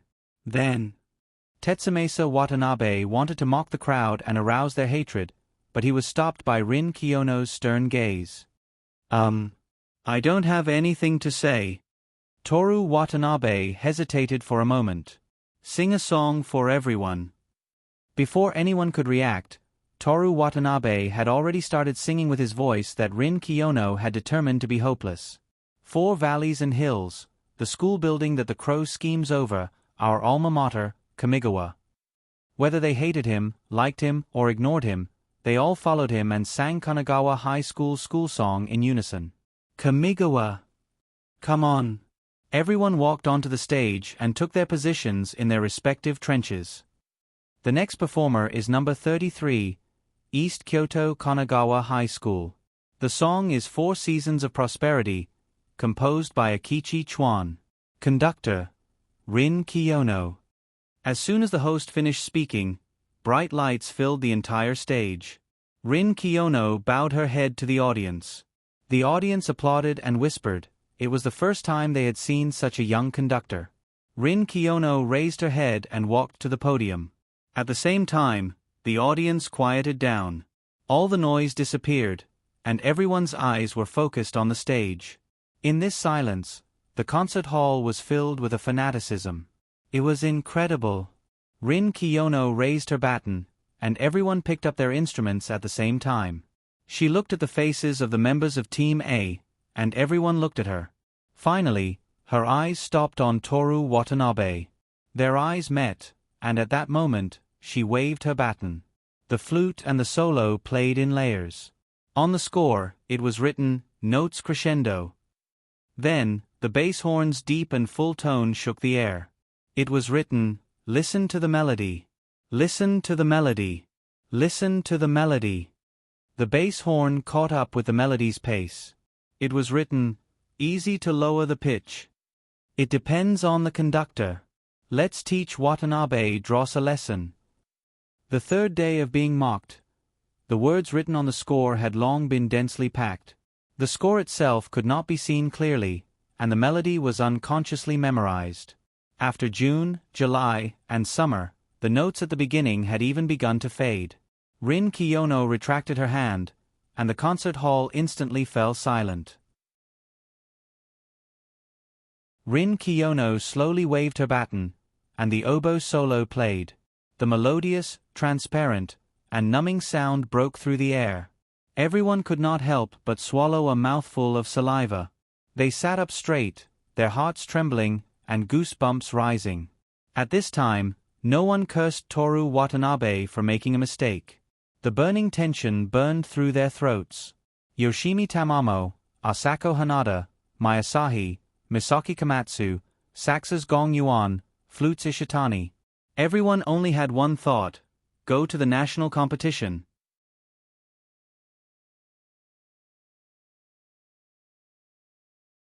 Chapter 102. The results of the Eastern Kyoto Music Competition were announced very simply. As soon as the competition ended in the morning, staff members would immediately hang a large piece of paper with the results on it on the stage. Hundreds of faces stared in the same direction as the hot, turbid air filled the concert hall. The girls' faces were flushed. Some bowed their heads in prayer, while others held each other's hands and stared straight ahead. Toru Watanabe and the beautiful boy Rin Kiyono stood at the back of the hall, overlooking the dozens of music club members. Nervous? Toru Watanabe asked. Not really, Rin Kiyono replied with her arms crossed. Do you feel hopeful? A little. How confident are you that you'll be able to enter the Tokyo University Music Competition? 100%. That little isn't little at all. Rin Kiyono smiled and turned to Toru Watanabe. You need to have the confidence to succeed in anything. That makes sense. Toru Watanabe nodded with a smile, then said seriously, But Kiyono-san, I must warn you, those who learn from me will live, and those who copy me will die. Watanabe-san, I've always wanted to talk to you about something. A confession of love? Sorry, my heart was racing for a moment, but after thinking about it calmly, it's still impossible for us to be together. Rin Kiyono sighed and said helplessly, Can't you be a little more mature? I'm just pretending to be a young boy, and it's very simple. From the moment I was born in this life, I decided to be a young boy for the rest of my life and live happily, even though there's been a small problem. Toru Watanabe pinched his thumb. There's something really, really wrong with your self-perception. It's none of your business. Okay, what do you want to say to me? Just now, you said, can't you be a little more mature? And now you want to add, remember to see a doctor. The truth is that your lie detector doesn't work on me. Do you want to know why? Lies. I'll only tell you this to one person. I'm actually a friend of justice. I may look like an ordinary high school student, but I'm smart and omnipotent. Currently, in order to save Tokyo's future, they are engaged in a life-and-death struggle with the dark corporations. Rin Kiyono sneered. Is the name of the corporation Kiyono? You know quite a lot. But that's not all. There's also the Kujo family. They used all kinds of evil methods on me, like money, beauty, power. They're here. A sharp voice interrupted Toru Watanabe's nonsense. The two of them looked forward at the same time. The staff member in charge of releasing the results ascended the high platform and spread the results down. Rin Kiyono's eyes were glued to the list as she searched for Kanagawa High School's name line by line. Her hands unconsciously clenched into fists, and her nails left crescent-shaped marks on her palms. In front of the words, Kamigawa High School, there was a large gold written in red. This was just the beginning. Even if it was gold, there was a situation where he couldn't participate in the Tokyo University tournament. An elderly judge walked to the center of the stage with a script and spoke into a microphone. Hey, next, we will announce the names of those who have obtained the qualifications to participate in the Tokyo University tournament. The first school, number 3, Yamamoto High School. The second school, number 16, Katakura High School. Jumping to number 16 all of a sudden, number 9 school, which had also received a gold reward in the middle, instantly burst into tears from the joy of receiving a gold reward. Toru Watanabe couldn't help but take a deep breath. There was only one spot left, and Kamigawa High School was number 20. The third school, number 20, Kamigawa High School. Watanabe. Rin Kiyono turned her face and looked at Toru Watanabe. Huh? Weren't you 100% sure? What's there to be happy about? Rin Kiyono was stunned. She rested her chin on her hand and pondered. According to what you just said, I think the Dark Chable will adopt the strategy of killing you directly. Please be careful, my friend of justice. Deafening cheers burst out in front of them. The girls were crying tears of joy and hugging each other. Kanto. We can go to the Tokyo University tournament. Senpai. It's Kanto. Kanto.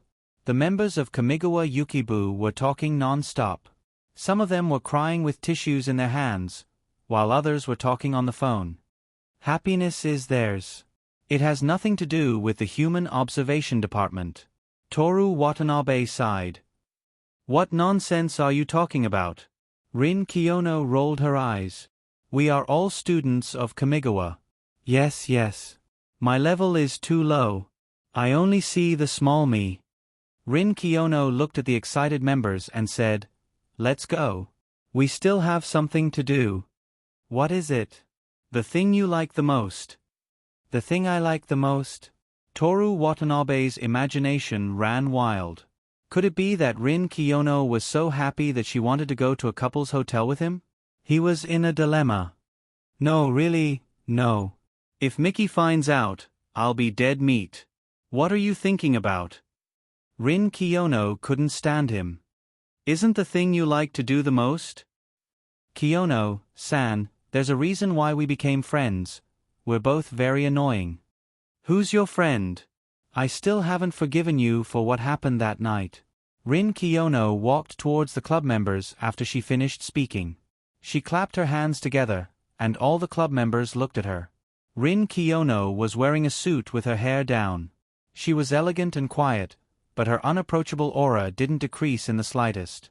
However, the members of the wind instrument department were all looking at her enthusiastically. Kiyono-san, we did it. We won the Tokyo University tournament. Thank you. Before Rin Kiyono could say anything, Toru Watanabe, who was standing next to her, said, What's our goal? The national tournament. Aoi Ichiki excitedly raised her hand and answered. The others also looked expectant. Then what are you so happy about? But for you, it's indeed something to be happy about. Your strength. Oh. Rin Kiyono elbowed Toru Watanabe in the stomach and glared at him fiercely to stop him from continuing. Are you the consultant, or am I the consultant? You are. Rin Kiyono looked at the club members who were filled with righteous indignation and wanted to beat up Toru Watanabe. Being able to enter the Tokyo University tournament is something to be happy about, but as Watanabe-san said, this isn't our final destination. Everyone, please persevere and work hard until the end. Yes. Then, let's rest for the afternoon and evening. Tomorrow, we'll officially start practicing for the Tokyo University tournament. Yes. After receiving their certificates and trophies, everyone left the concert hall and took a group photo at the entrance. After some arguments, the trophy was held by the head of the club, Misaki Komatsu, and the certificate was held by Mayasahi. The two of them sat on the ground in the front row. Asako Hanada and Aoi Ichiki each put their hands on Mayasahi's shoulders. For some reason, Yoshimi Tamamo leaned on Rin Kiyono and happily closed her peace sign. Behind Rin Kiyono, who kept saying, Tamamo-san, can you please let go of my hand? It's very crowded and hot. Behind Rin Kiyono was a lonely and beautiful young man, Toru Watanabe. Before boarding the bus, Rin Kiyono sent a digital version of the photo to Toru Watanabe, who had already left the club's chat group. She also added a comment. So pitiful. What do you know, the strong are all lonely.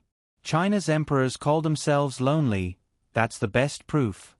Yes, that's why they were eliminated by the people are the master system. You bastard. Do you think I know China's history? I was a Chinese in my previous life. Ah, you're so annoying. I thought you must have been a crow in your previous life. What's wrong with crows? Haven't you heard of the story of crows feeding back? Crows that live in urban areas use cars to crush nuts. What a filial and smart creature. That's why I said Watanabe-san, you're a crow, filial and smart, but you're not liked by people. After sending this message, Rin Kiyono put her hand on her chin. She had already thought of what to say next to Toru Watanabe. She was just waiting for him to reply and immediately send another message. But after a minute of her last message being read, she still didn't receive a reply. Angry? Impossible. Without waiting for a reply, she had to put away her phone. Her eyes swept across the surroundings, but she didn't see Toru Watanabe's figure. It wasn't until the instruments were half moved that Toru Watanabe ran over from a distance. Sorry,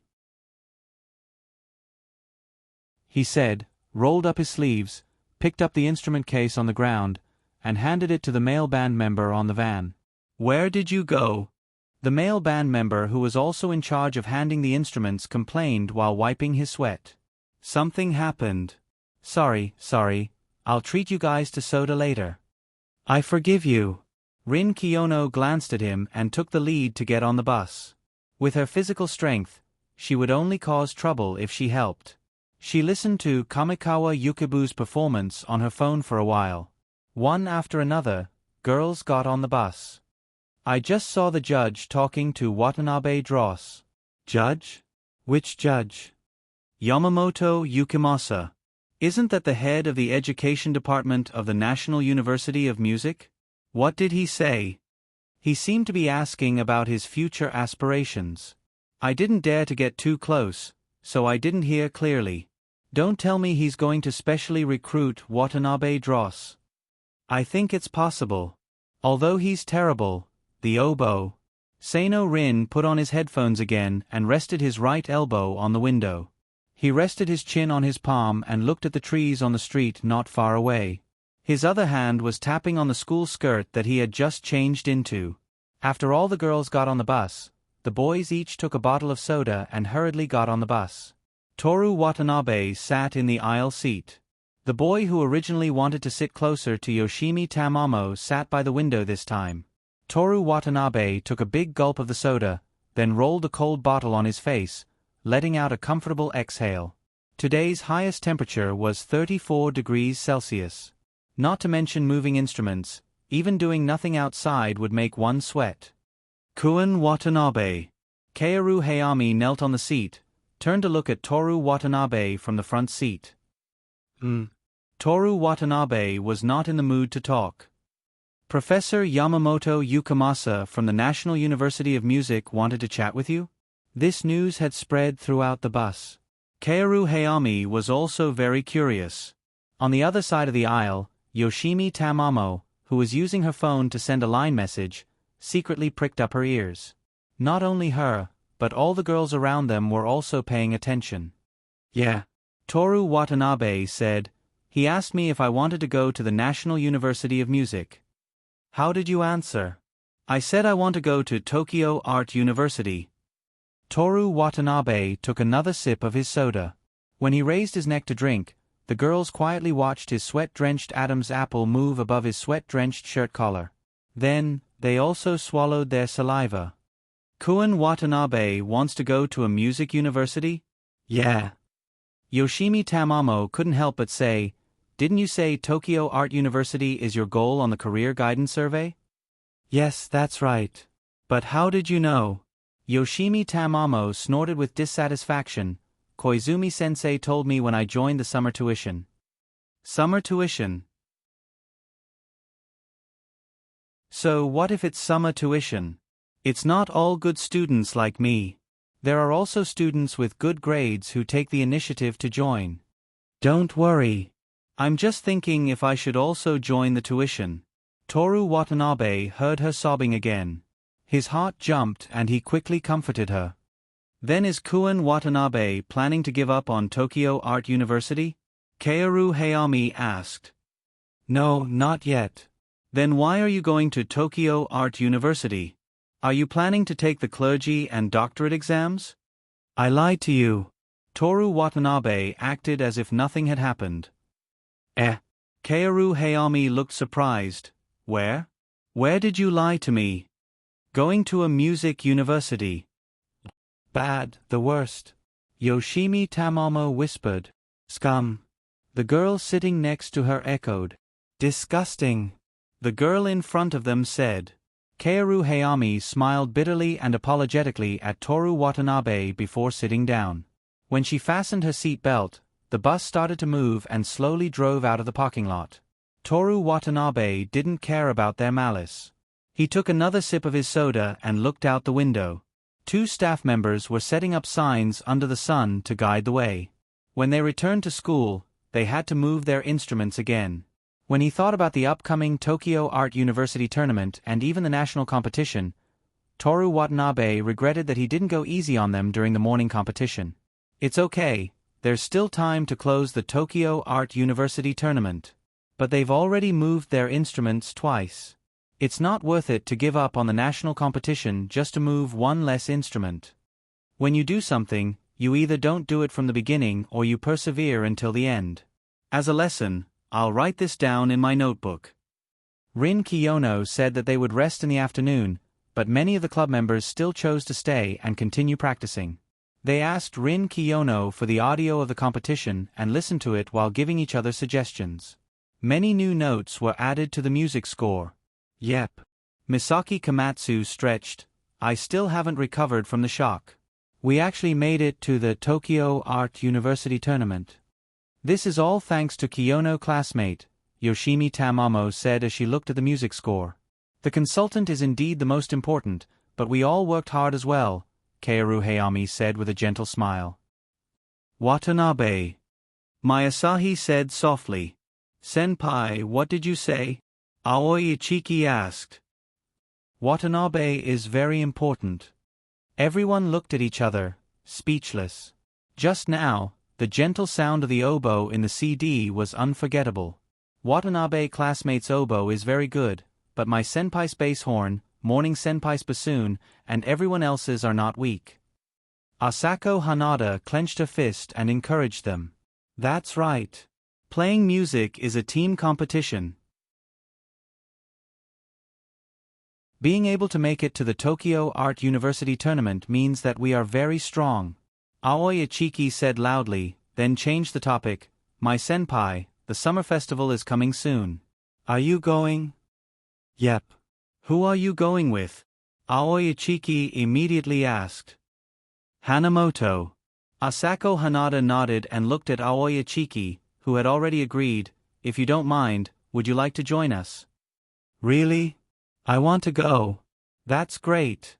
Aoi Ichiki's acting was a bit exaggerated. Hopefully, she didn't expose herself. With this thought, Asako Hanada looked at the others. Does everyone want to join us? Sorry, I've already made an appointment with someone, Yoshimi Tamamo said. Is it your boyfriend? Tamamo-san is so pretty, I'm sure you'll be very popular. Asako Hanada was very interested in the topic of love. Otherwise, she wouldn't have helped Aoi Ichiki so much. Boyfriend. Yoshimi Tamamo thought of Toru Watanabe's face. No. It's best if that kind of thing dies. It's my best female friend from middle school. Oh.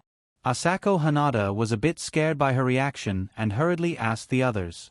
The others either didn't want to go or had other appointments.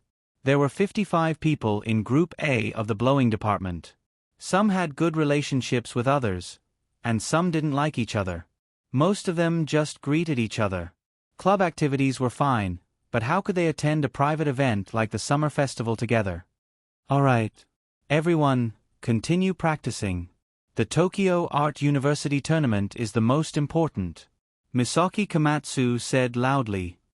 Yes.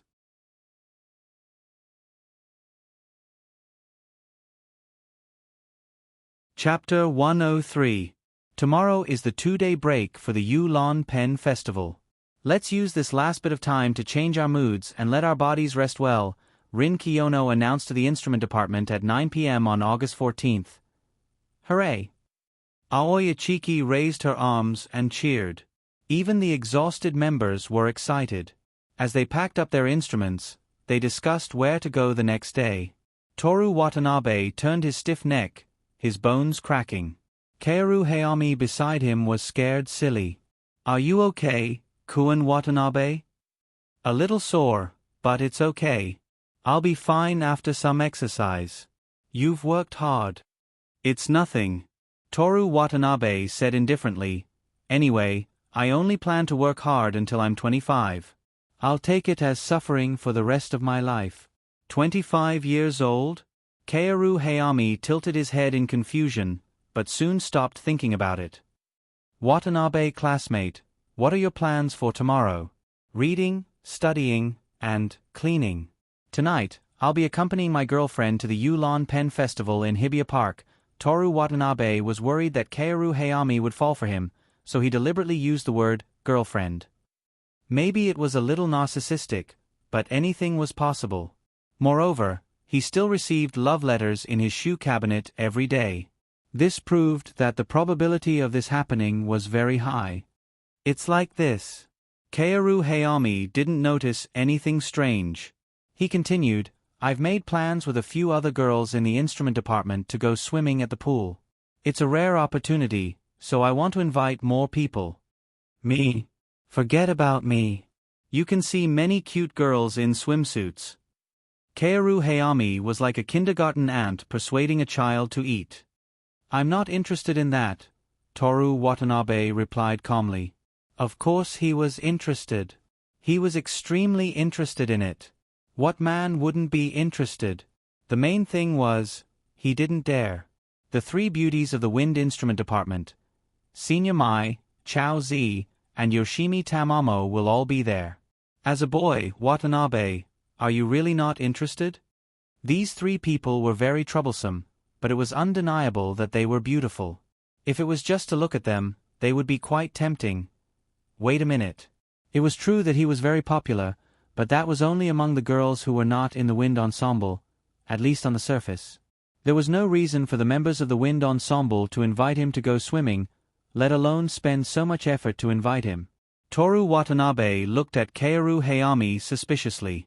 Kaoru Hayami covered the corner of his mouth and said with an embarrassed smile, Actually, we wanted to ask Kun Watanabe to help convince Kiyono classmate to go with us. Rin Kiyono? Why did you invite her? We're very grateful for her help. Kiyono classmate always seems to be alone, so we wanted to invite her to go out and have fun during the holidays. If you're just sympathizing, then forget it. Rin Kiyono didn't need sympathy, at least, that was what Toru Watanabe believed. It's not sympathy, Tamamo classmate and I want to be friends with her. Also, although Kiyono classmate's chest is a bit small, her figure is very good. She'll look very cute in a swimsuit. Can this be the reason for you to invite her? Toru Watanabe emphasized her gender. Watanabe-kun, Hajime Kaori said in a soft voice, like a teacher guiding him patiently, even girls like cute girls. There was something wrong with this woman.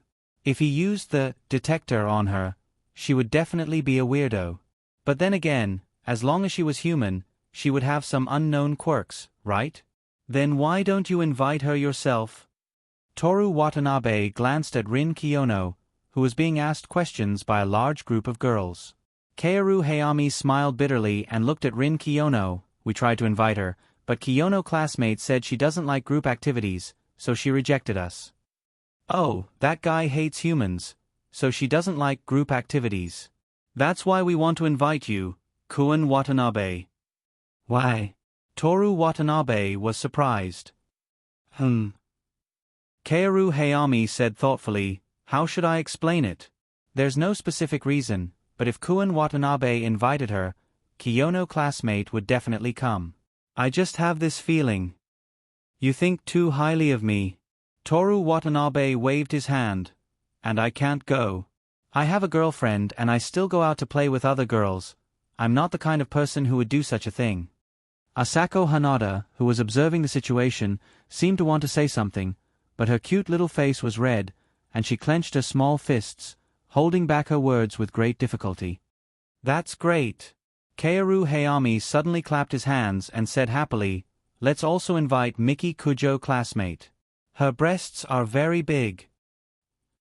Toru Watanabe took off the oboe whistle, packed his things and prepared to go home.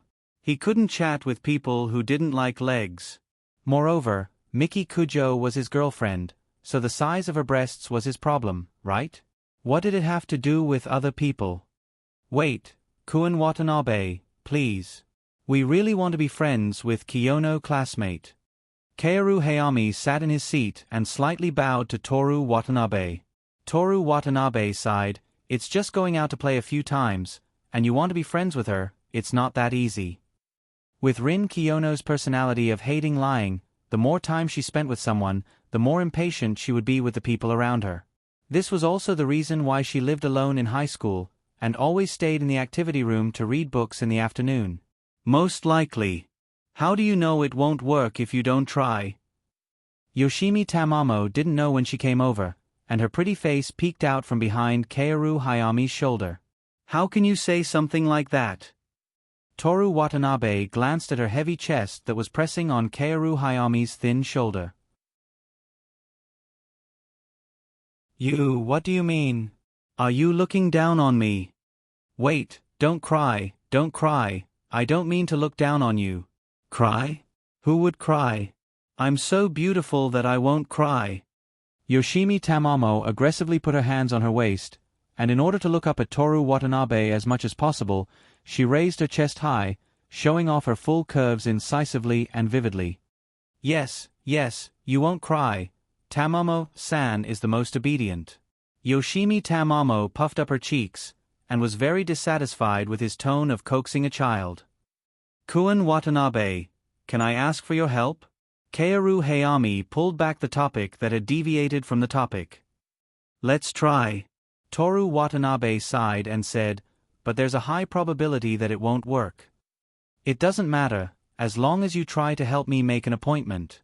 Kaoru Hayami and Yoshimi Tamamo were both happy, and it seemed that the two of them really wanted to be friends with Rin Kiyono. Since he agreed, Toru Watanabe began to act on his way home. First of all, he called Miki Kujo. What's the matter? Miki Kujo's bossy and charming voice came through. What are you doing? What? Do you miss me? No. Are you free tomorrow? Let's meet early? Miki Kujo contemptuously laughed twice, and her voice became more languid. It sounded like she relaxed her body and leaned against the back of the chair. How about we go swimming tomorrow? The sound of pen tapping on paper came from the phone, and she was probably thinking. After a while. My private beach in Minami-Izu is under maintenance, and Okinawa is too far away, and it takes 6 hours to fly back and forth. Are all rich people like this, or is there something wrong with Miki Kujo's thinking circuit? Toru Watanabe was inclined to the latter, but he wouldn't really open his mouth to ask. There's a limit to seeking death, not to mention that Miki Kujo might be disappointed after knowing that her thinking circuit is different from that of ordinary people. Just kidding. That's not what I meant. It's at the swimming pool near Shitani Station. 2 hours is enough. Shitani Station? That kind of public swimming pool? Miki Kujo's contemptuous and disdainful laughter came through. You're not going? Disappointed? How about this, when I have time, I'll take you to my beach, and I'll let you help me apply sunscreen. Watanabe Toru's mind flashed with the image of the 9 beautiful women who couldn't wait to embrace him, as well as the slender white legs. Watanabe Toru's breathing instinctively became heavier. This subtle change was clearly captured by the phone, and then it was transmitted to Miki Kujo's ears. Kujio Miyoshi let out a teasing and doubtful sound while hiding a hint of a smile. Why is it so hot? The cooling in the tram is too bad. Toru Watanabe cleared his throat. What time do we meet tomorrow night? 7 o'clock. Hibiya Park's outdoor music pit. Understood. By the way, Toru Watanabe pretended to say casually, Miki, if you're not going, can I go swimming with some of my classmates? Go ahead. Miki Kujo said casually. You really can't go? Toru Watanabe couldn't stop the corner of his mouth from rising, and regretfully confirmed. Didn't I tell you, I'm very busy. Miki Kujo's tone was slightly impatient. Then, okay. Toru Watanabe's tone was full of disappointment. I lied to you. Tomorrow I'll have someone book the entire pool. Ah. Do you love me? Love. Toru Watanabe was at his wit's end. Miki Kujo nodded with satisfaction, and she didn't care that Toru Watanabe couldn't see. Miki, my classmates, Osamu Kanai and Keisuke Saito? Tell them to get lost. No. Toru Watanabe felt even more nervous than when he was in a formal music competition. He swallowed and carefully chose his words.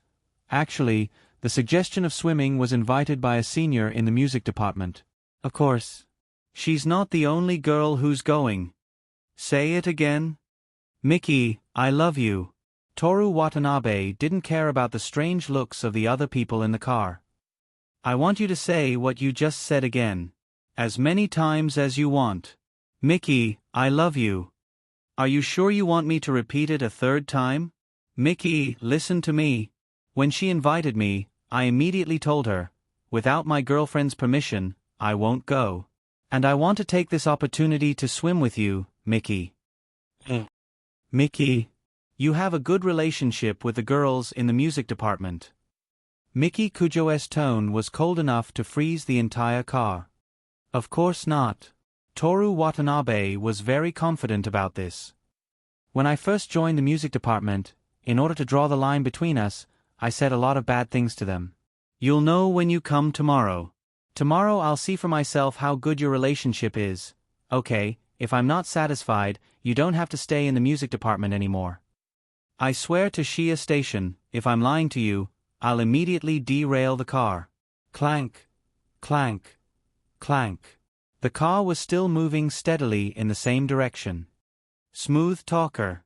Miki Kujo on the other side of the phone sneered and warned him, if I find out that you're lying to me, your best choice is to commit suicide. After hanging up the phone, Toru Watanabe let out a sigh of relief. Fortunately, in order to help Rin Kiyono, he deliberately worsened his relationship with the music department, or else tomorrow's Feast of All Souls would be Toru Watanabe's death. But he didn't think that Miki Kujo would suddenly agree. Could it be that the young miss really likes him? Toru Watanabe thought for a long time, but couldn't think of a reason, so he gave up on thinking about it. After calming himself down, he called Chin-Yi Rin using the call function online. Kiyono-san, what do you plan to do tomorrow? Read a book, watch a movie, and probably practice the piano. Piano. Toru Watanabe remembered that he still had the privilege of exchanging 5,000 points for a master-level piano. What's wrong? Nothing, I was just thinking, I'm very good at playing computer games, so I'll definitely be good at playing the piano. I'm hanging up. Wait. Toru Watanabe hurriedly got down to business. Mikio-senpai invited me to go swimming tomorrow. Do you want to come? Nope. The rejection was quite straightforward. You're right, you don't seem like the type to like group activities. I even spent a lot of effort convincing Miki to let me go swimming. I originally wanted to see Miss Kiyono in a swimsuit. Kujo is going too? Yeah. Then I'll go too. So the two of them were the ones who had a good relationship? But in a way, Kaoru Hayami's judgment was not wrong, after all. Only he could get Miki Kujo to come, and only then would Rin Kiyono agree. Then it's settled. Tomorrow at 10 o'clock in the morning, we'll meet at Sigu Station. I'm looking forward to your swimsuit. Come on. I'm hanging up. Haha, good night. Good night. The next morning, Toru Watanabe went out for a jog at 6 o'clock as usual. A new batch of pigeons had arrived at Saka Shrine. He didn't know if they were raised by the Lord of Gods, or if they flew here themselves. The group of old women were as energetic as ever. They went up and down the hill effortlessly, lecturing Toru Watanabe about everything. Before 10 o'clock, Toru Watanabe, who didn't want to study today, had nothing to do, so he didn't plan to go to the library early to read. He could only watch TV for a while.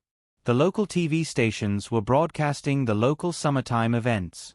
There was a competition by the river to melt ice with one's body temperature, a competition to beat watermelons, and even a competition to win water skips in Kochi Prefecture, where the winner would receive local specialties. Only Tokyo TV was broadcasting a food program, how to cook udon noodles as delicious as those in restaurants at home. Flour with a protein content of 8.0 to 9.5.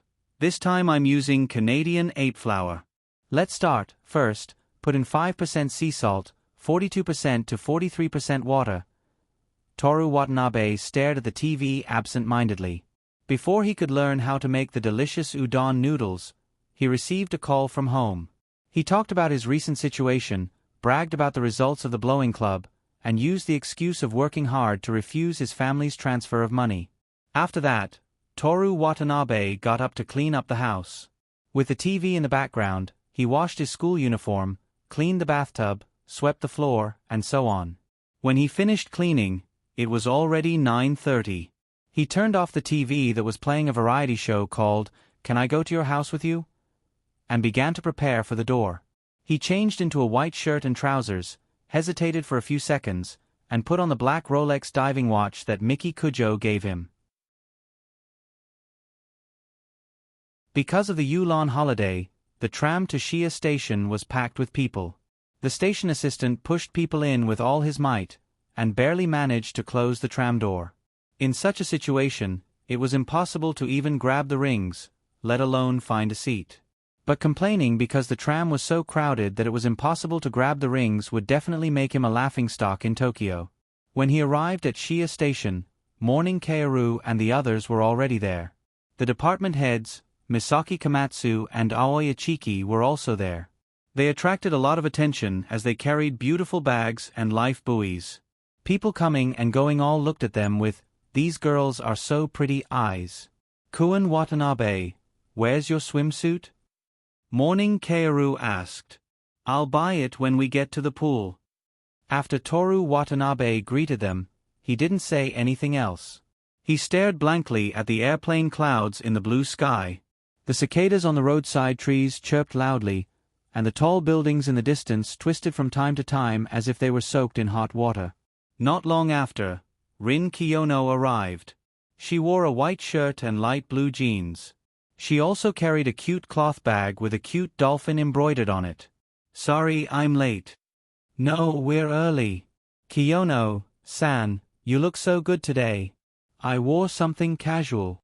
"You look so good wearing casual clothes." "So it's because you look good." "I won't deny that." After Rin Kiyono arrived, Miki Kujo came out of a business car 1 minute before 10. She was wearing a pair of sunglasses, a long white dress, and a large sun hat. She looked like a princess from the 19th century. The robot, Quiet Flow, followed behind her with a large black bag. Miki Kujo first stared at Toru Watanabe, who was standing far away from the girls, for a while, then she looked at Rin Kiyono. "You're here too?" "Yeah, I'm here."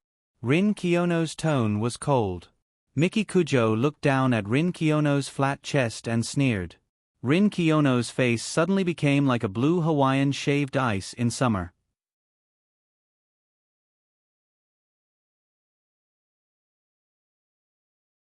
Chapter 104.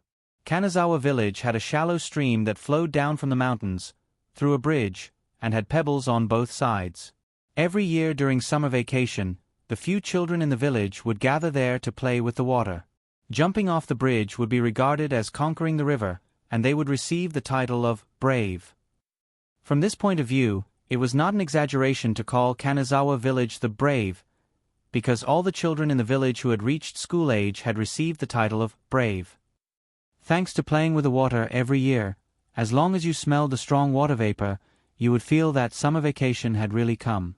Is this the deep feeling? Leaving the subconscious with the impression that summer vacation equals water vapor? Yes, you're right, brave. Miki Kujo looked at the white clouds in the sky and perfunctorily said to Toru Watanabe, who had been chattering non-stop. In the huge circular swimming pool that simulated the flow of the sea, she lazily sat in the swimming ring, drinking fruit juice with ice cubes and floating with the current. Toru Watanabe leaned half of his body on her swimming ring, which was full of the summer flavor, and also drifted with the current. His line of sight slid down her well-proportioned collarbone, and a full and swollen chest came into view. It was covered with a black swimsuit, and further down, there was a large area of white skin.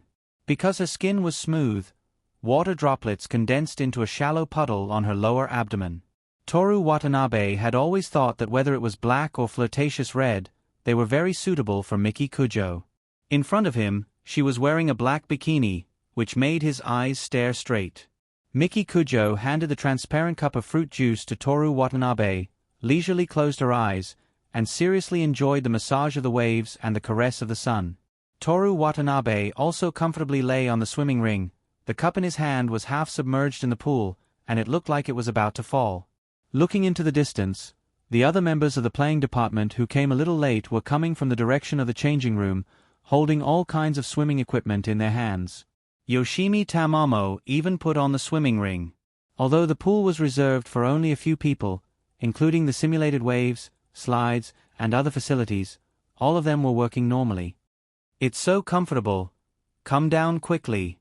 Wow. So cold. This place feels really good. Take this. A sneak attack. Look at my water bubble attack. Their laughter drifted above the empty pool. When it reached Toru Watanabe's ears, it was already too weak to be heard. On the second lap of the pool, the two met Rin Kiyono, who insisted on doing warm-up exercises and went into the water alone. Sitting in the dolphin-shaped swimming pool, she wore a very southern swimsuit. Her unbelievably slender waist was wrapped in a beach towel, and her fair skin was almost transparent under the sunlight. Toru Watanabe secretly peeked into her beach towel. A few drops of water outlined the perfect lines of her tight calves. He quickly took a sip of Miki Kujo's juice. If he didn't hide it, Miki Kujo, who was close by, would definitely hear the sound of him swallowing his saliva. During the brief moment when they were walking side by side, Mika Kujio glanced at Chinyi Rin's chest and laughed in disdain. Rin Kiyono glanced at Miki Kujo's white and black chest. Only a little bit of white was exposed, and the shape was full. It could even be called aesthetic. She didn't care at all, and said as if she was talking to herself, using the size of a girl's chest to determine her value is something that only the most superficial people would do. You mean that you're better than me in other areas? Isn't that natural? Do you have any questions? If that's the case, Miki Kujo took off her sunglasses with one hand, then let's compete. I want you to understand that you can't beat me in other areas except for your body. Toru Watanabe, who was sucking on a straw, looked back and forth between the two of them. A fight between beautiful girls. So interesting. The three of them finished drifting and returned to the shore. The members of the band who were splashing water at each other by the pool also gathered around. Miyasahi, who was tall in a white swimsuit, stood out among the crowd. Her slender legs and full breasts were a strong contrast to her expressionless face. Yoshimi Tamamo wasn't bad either. Her brightly colored swimsuit outlined her beautiful curves. Asako Hanada, who was wearing a one-piece swimsuit, was very cute. She was so cute that people wanted to put her on their knees and feed her ice cream. Kaoru Hayami, Misaki Komatsu, and Aoi Ichiki weren't bad either, but they paled in comparison to the others. Kaoru Hayami looked back and forth between Rin Kiyono and Miki Kujo, who were standing together. His gaze lingered on their bodies, and finally, he secretly gave Toru Watanabe a small thumbs up. Toru Watanabe was speechless. What happened? Yoshimi Tamamo asked Rin Kiyono. Since when did she like Rin Kiyono so much? Could it be that she wanted to turn Rin Kiyono gay and find a rich girlfriend like him? Toru Watanabe, who was watching from the side, thought to himself. Without waiting for Rin Kiyono to explain, Miki Kujo glanced at the pool and said, "Is it okay to swim to the opposite side of the pool? I'll give you a 3-second handicap." Rin Kiyono reached out and untied the beach towel around her waist. Her actions were casual, and she definitely didn't mean anything else.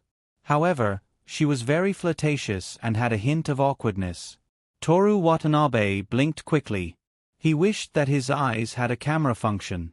No, the camera function would be better. He finally understood why both of them had 9 points of charm even though they were similar in appearance. Miki Kujo's legs were already very beautiful. As someone who had touched, stepped on, and used them before, Toru Watanabe could say without hesitation that even models couldn't compare to her. However, Rin Kiyono was even better. As someone who was studying women's legs, he had to use his strong willpower to barely look away. Faced with Rin Kiyono's confidence, Miki Kujo only sneered and stood on the diving platform at the same time as her. "There's a competition. Can we join?" Misaki Komatsu asked excitedly. "Let's go together." Miki Kujo clearly saw these people as Rin Kiyono's retainers. "Senpai will join too." Aoi Ichiki pulled my Asahi and Asako Hanada onto the diving platform. Morning senpai, are we going too? Yoshimi Tamamo asked. This is a rare opportunity. Let's have fun. In the end, Toru Watanabe acted as the referee for the swimming competition involving 7 female high school students. He sat on the 3-meter-high chair that the lifeguard usually sat on and said loudly, "Athletes, listen to my command. 3, 2, 1, begin. Splash, splash." The sound of the beautiful bodies of the female high school students diving into the water could be heard. The water splashed everywhere and sparkled under the sunlight. Miki Kujo and Rin Kiyono took the lead. Other than the two of them, the rest of the swimmers were all amateurs. They dog-paddled, breaststroke, and so on. Kaoru Hayami, Asako Hanada, Misaki Komatsu, and Yoshimi Tamamo swam and bumped into each other. The energetic skin of the female high school students rubbed against each other, and the 4 of them made cheerful and playful sounds. Aoi Ichiki used a diving style. Her speed was quite fast, but her sense of direction was not good. She swam 30 degrees away from the finishing line. My Asahi was at the back. She was leisurely swimming backstroke. She was enjoying the fun in the pool and did not care about the competition. Toru Watanabe glanced at her breasts and face that were above the surface of the water, and then looked at the team at the front. Both of them were very good. Their swimming style was not messed up from beginning to end, and their speed was also amazing. Rin Kiyono's stamina was slightly worse, but the pool was not very wide, so she was not at a disadvantage. She was able to swim in a freestyle style with Miki Kujo and compete with each other.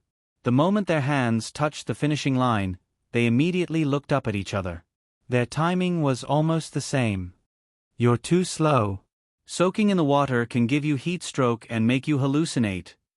Stop struggling, Rin Kiyono.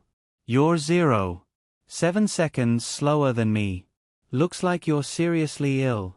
In reality, it was impossible to tell who reached the finishing line first. But the two of them insisted that they won.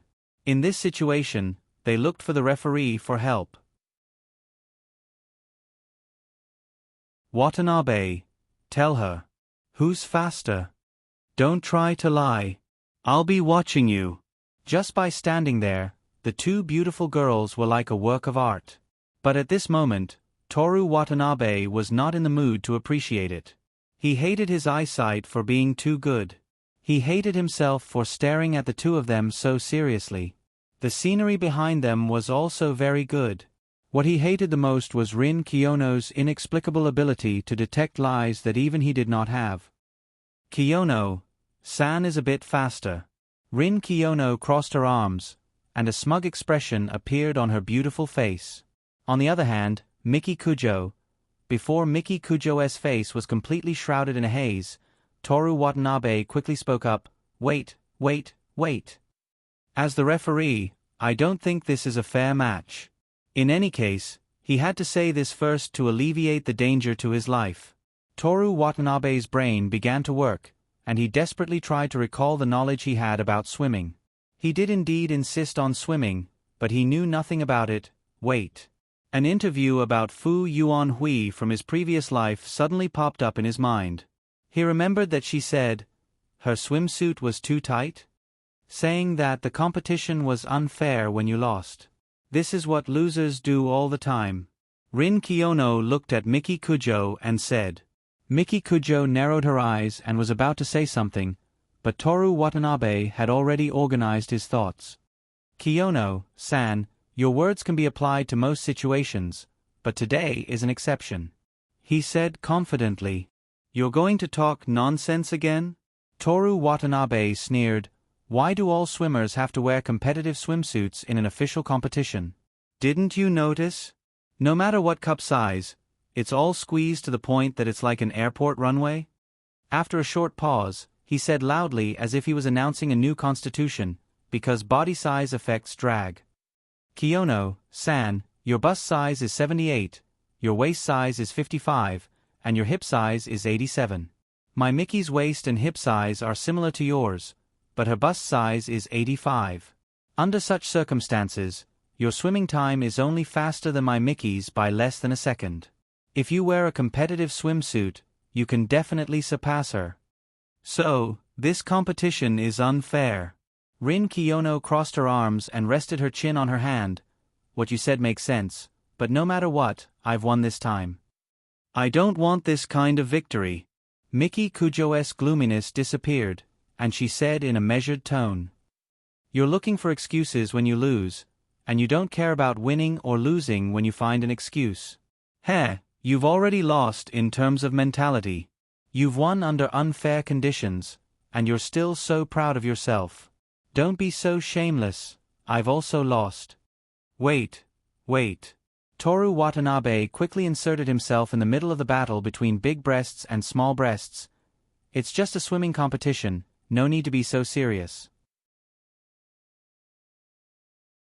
With your talents, you'll definitely improve by leaps and bounds in the next competition. A momentary victory doesn't mean who's better. The two of them sneered, as if they agreed with his words. Just then, the people from the Trumpet Club came to find Rin Kiyono, and the battle finally came to an end. Only Toru Watanabe and Miki Kujo were left at the judges' table. Miki, do you want to take a break? Just now. Miki Kujo reached out and gently helped Toru Watanabe brush his wet bangs to the side. I did well, didn't I? However, the reason why Miki lost this time was because her breasts were bigger. Kujio Miyoshi's hand brushed past the side of his face and stopped at his ear. You said her measurements, right? Did I say that? Miki Kujo traced the outline of his ear, as if she was teasing him. Wait, Judge Miki, I still have something to say. Say it, I'm listening. Toru Watanabe swallowed. My grandmother once taught me how to estimate a girl's measurements, so... Miki Kujo grabbed Toru Watanabe's ear. Your grandmother taught you? Why don't you say that I taught you? It hurts. Although his ear was hurt, Miki Kujo didn't seem to care about Toru Watanabe's measurements, and casually let him go. But it could also be because of an even uglier reason. Knowing that Rin Kiyono's bust was only 78, she was in a good mood and didn't care about anything else. After swimming so fast just now, Miki Kujo was also tired. Wearing sunglasses, she lay on a chair under a coconut tree. Her beautiful body was like a mermaid that had come ashore. Do you want to eat anything? Toru Watanabe asked. Smoothies. What about flavors? Anything. The food area, which was far more expensive than outside, was still open today, but the staff had all been replaced by women. Toru Watanabe looked at the menu and ordered a pineapple-flavored and a colorful fruit-flavored, which was recommended today. Please wait a moment. Okay. While the staff was working, Toru Watanabe looked at the swimming pool in boredom. The people in the organ department were on the slide, one after another, making a big fuss. He didn't know if a swimsuit would fall. Just as he was thinking, Toru Watanabe realized that Rin Kiyono wasn't there. He looked around, but still couldn't find her. In the end, Rin Kiyono walked out from the tables and chairs area in the shop, holding a bottle of green tea that she had just bought from the vending machine. The bottle was emitting cold air. Rin Kiyono frowned and tried to open the bottle, but it seemed that her hands were wet, and she couldn't open it. Give it to me. Rin Kiyono looked at Toru Watanabe.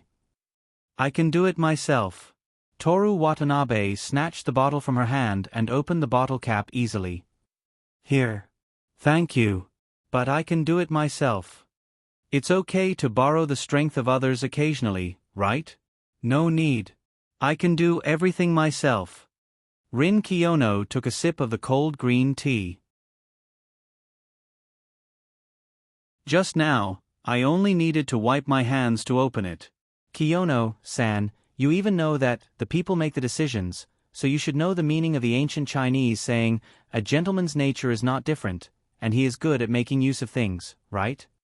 Are you looking down on me? At least I'm learning Chinese in the textbooks. Are you not going in the wrong direction?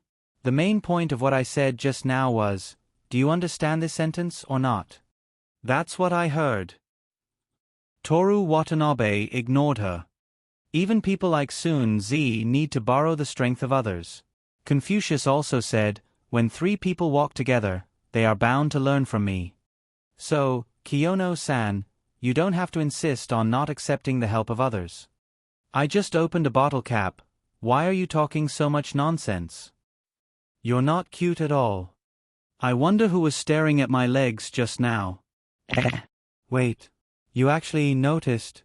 I thought it was hidden very well. You were actually looking at it. You're so disappointing. You pervert who likes legs. Toru Watanabe felt that the sun was very bright, and his face was a little hot. I already said that I'm just studying your legs. Studying doesn't mean that I like it, just like working doesn't necessarily mean that I'm interested in it. Do you understand? How can you say that research is perverted? This is disrespectful to the male gynecologist. Come on. You're always talking nonsense. I have nothing to say to you. Toru Watanabe took the shaved ice and walked back to Miki Kujo's side as if he had been wronged.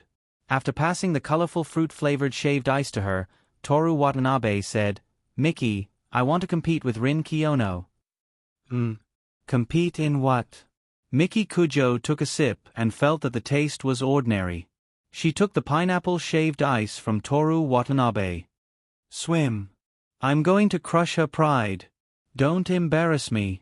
The taste of the pineapple was still ordinary, and he was too lazy to change it.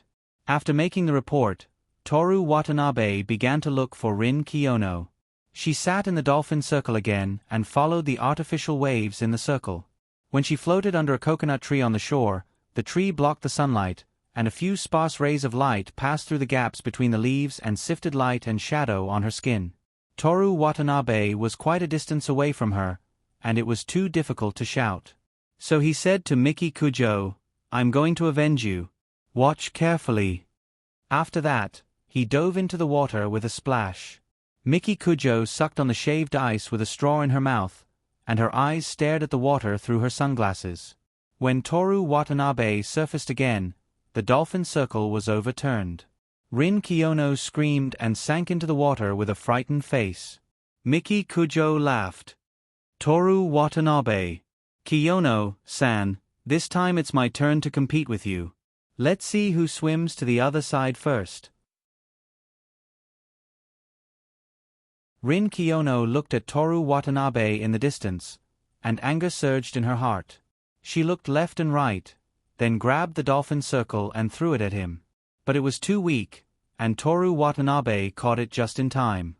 From now on, this is mine. Give it back. Rin Kiyono held back her anger. Aren't you childish? I'm a childish high school student. What's wrong with doing childish things? If you can swim faster than me, I'll give it back to you. Toru Watanabe leaned half his body on the circle, kicked the water, and swam away. Rin Kiyono stood in the same place. Seeing this scene, she was angry, but also wanted to laugh. She felt extremely uncomfortable holding it in. She could only dive to the bottom of the water, laughing as she chased after him at an extremely fast speed. Watanabe, if I catch up to you, I'll punish you. Miki Kujo shouted from the shore. Catch up to me? Impossible. Eat the water I used to wash my feet. Toru Watanabe splashed the white water with his feet. When he said this, Miki Kujo looked at Rin Kiyono, who was chasing after him, and laughed even more happily. Even the cheap but expensive pineapple-flavored ice cream in her hand tasted delicious.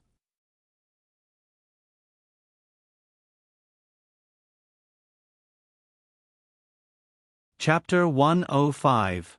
After coming out of the pool and sending off Miki Kujo, the hungry Toru Watanabe went into a barbecue restaurant and had a big meal. After that, he went to a convenience store to buy a tube of toothpaste and this week's weekly Shonen Jump. He stayed at home until 6 o'clock in the evening.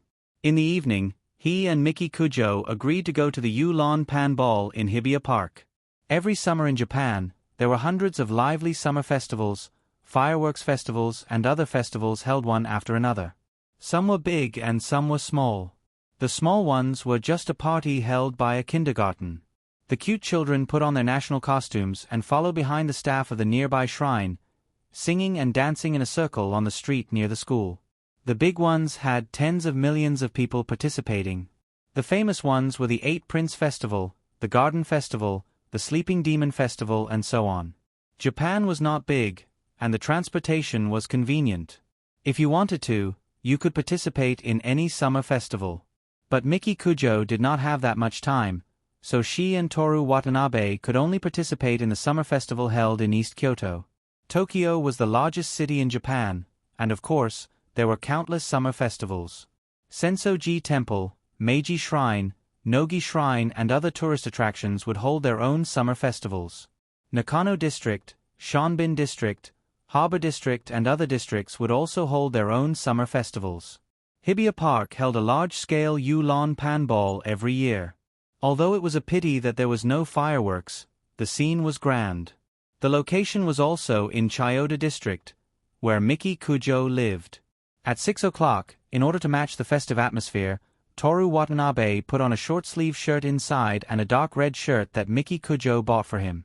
"Red is not good, I definitely won't wear it. This shirt is a little longer, the buttons are open, it can be used as a coat." This was the conversation when he bought it. As usual, Miki Kujo ignored Toru Watanabe's opinion. Although Toru Watanabe did not like it, he looked clean and fashionable in the mirror.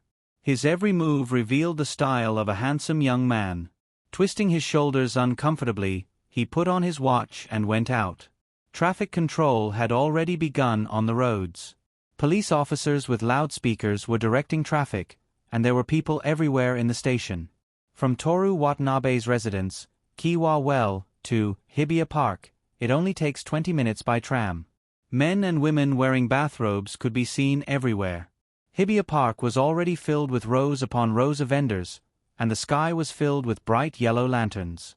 At this time, there was still a trace of light on the horizon. The lanterns looked ordinary, but looking at the endless number of them, it would be very spectacular at night. The outdoor music stage in Hibiya Park imitated the architectural features of ancient Greece. The overall layout was in the shape of a semicircle, with a stage and screen wall in the center. A group of underground idols were dancing on it. From Toru Watanabe's point of view, the middle-aged man in the support uniform below the stage danced much better than them. The rest of the audience seemed to be focused on this point as well. The girls dancing in the front row of the stage were facing the enchanting middle-aged man's fans, but they were calm and composed as they danced according to their own rhythm. When Toru Watanabe came, she didn't know why, but when she looked at the fans in front of her again, she would turn her face away. Her face was flushed with shyness, and her movements began to change. Occasionally, she would pretend to be angry and puff up her face cutely. When the middle-aged man saw that he made his idol laugh, he shook his butt and touched her thigh with even more vigor. Toru Watanabe stood on the outermost steps of the music stage and watched with great interest. He thought that if he sent the middle-aged man to Thailand, he would definitely be able to debut as a girl group. "What are you looking at? You're so serious." A familiar faint fragrance enveloped Toru Watanabe. Toru Watanabe didn't turn around. He pointed at the middle-aged man in the support uniform and said with a smile, "Is it fun to watch him dance?" Miki Kujo looked in the direction he pointed and couldn't help but laugh as if she thought of something not bad. "Right," Toru Watanabe said proudly as if he was introducing a new child to his friends. "Next time you make me angry, I'll punish you by making you dance in front of me." Wait. Something's wrong. Very strange. Why do I have to dance like this?" Toru Watanabe turned around and saw Miki Kujo smiling, and the rest of his words couldn't come out. Her long hair was tied up, revealing her fair neck. She was wearing a black bathrobe embroidered with flowers and butterflies, and a rouge belt around her slender waist. Her breasts were full. Just like the first time he saw her in a luxurious red kimono, Toru Watanabe once again had the illusion that Miki Kujo was a beautiful princess. "What's wrong? Strange?" Miki Kujo asked with a smile. "Miki, you're even more beautiful today than summer in Sawamura." "How beautiful is that? After I left, I thought of your beauty every day." Miki Kujo showed a satisfied expression, you're also very handsome today. It's mainly because you have good taste. Toru Watanabe talked about the clothes and himself, and very naturally held her slender hand. Your taste isn't bad either. Miki Kujo let him hold her hand and replied. Toru Watanabe suddenly felt that the two of them were too silly to keep praising each other like this, and he couldn't help but laugh. Miki Kujo's face also bloomed into a smile. At this time, the sun had already set, and all the lights around were extinguished. It was pitch black, and the shadows of the trees swayed. Under the night sky, Hibiya Park had become a completely different world. Lanterns were hung from the rope in the middle of the park, connected to the high platform in the middle of the park. The lights of the street vendors stretched endlessly until the end of the road. It seemed that all the liveliness and lights of Tokyo had settled here that night. It's about time to go shopping. You invited me here. If it's not fun, I'll punish you. I won't dance even if I die. Your body, you don't have the final say. The two of them walked hand in hand toward the night market. Drawing lots, roasting corn, fishing for goldfish. The fried noodle shop owners yelling. In front of the takoyaki stall, there were children stomping their feet after being scalded by the freshly baked meatballs. The 9 beautiful concubines' wooden clogs stepped on the stone pavement, making crisp clicking sounds. What do you want to eat? Toru Watanabe asked. This. Miki Kujo pointed at the cotton candy stall. In the end, she was only interested in the process of making cotton candy. The cotton candy ate 2 mouthfuls, and thought that it was too sugary, so she gave it to Toru Watanabe. Let's go eat shaved ice. It's a bit hot to wear a bathrobe in this weather. She looked at the shaved ice stall not far away and said, okay. Miki Kujo ordered the blue Hawaiian flavor. Toru Watanabe originally wanted the strawberry flavor, but looked at the cotton candy in his hand and decided not to. 600 yuan. Here. After paying, Toru Watanabe looked at the stall owner who was starting to make. He took a bite of the cotton candy, and his eyes were attracted by the mask stall next door. Oh. Toru Watanabe moved 2 steps and looked at the wooden boards full of masks. The stall owner wearing a gorilla mask said, 800 yuan each. Miki Kujo glanced at it and said, What's the point of these toys? You don't understand. Boss, give me the card face to make this. After receiving the mask, Toru Watanabe put it on his face and pointed the cotton candy in front of his chest. I'm here. Oh. The little boy and the boys beside him gave him a look that said, This action is worth 10 points. Miki Kujo looked at him as if he was an idiot. Only on this matter did she unexpectedly agree with Rin Kiyono. Isn't it cool? This is a mask. Toru Watanabe asked in disbelief. It's not a matter of being cool or not, it's very ugly. Miki Kujo crossed her arms. I don't believe that you won't be tempted. Toru Watanabe switched the cotton candy to his left hand and raised his right hand. Miki, I will protect your smile. I will never forgive the guy who hurt you. Transform. Miki Kujo turned around and said to the owner of the shaved ice shop, Hurry up. Okay, it'll be ready soon. Don't be like this. I know, the mask will be sad. Boss, I want this fox mask too. Come, Miki, put it on for you. Take it away, I don't want it, it's so ugly. Toru Watanabe hugged and hugged Miki Kujo and finally put the white fox mask on her. But she refused to put it on her face no matter what, and finally reluctantly agreed to put it on the side of her head. After getting the shaved ice, the 2 masked people looked at the children's water balls for a while. A large basin of water was filled with all kinds of colorful water balls, and each water ball had a thin string attached to it. The children used the hooks given by the stall owner to hook the water balls they liked, and brought them home after hooking them. But the hooks were very small, and the strings were very thin. With the patience of the children, this was definitely a profitable business. The profit is too small, it's not worth it. After Toru Watanabe said that, Miki Kujo commented. I'm just chatting with you, we're not talking about making money. Here you go. Seeing Miki Kujo walk towards the takoyaki, Toru Watanabe, who had finally finished the cotton candy, took the shaved ice with half of it. He scooped up a large spoonful of shaved ice, put it into his mouth and chewed. It's so cold. After Toru Watanabe finished the shaved ice, Miki Kujo held the box of takoyaki. Let me give you a taste. No. Toru Watanabe looked around. I'll go buy some roasted corn, I like that. When Toru Watanabe was happily munching on the corn, Miki Kujo, who had eaten 2 takoyaki, said, "Exchange with me, I want your corn." Why? I'm tired of takoyaki. No, I mean if you want to eat corn, we can go buy it, there's no need to eat my leftovers. Miki Kujo smiled without a trace of a smile. So you've been treating my food as leftovers. Know that, this. While Toru Watanabe was stuttering, Miki Kujo stuffed the box of takoyaki into his hands and took the corn from his hands. Miki Kujo nodded.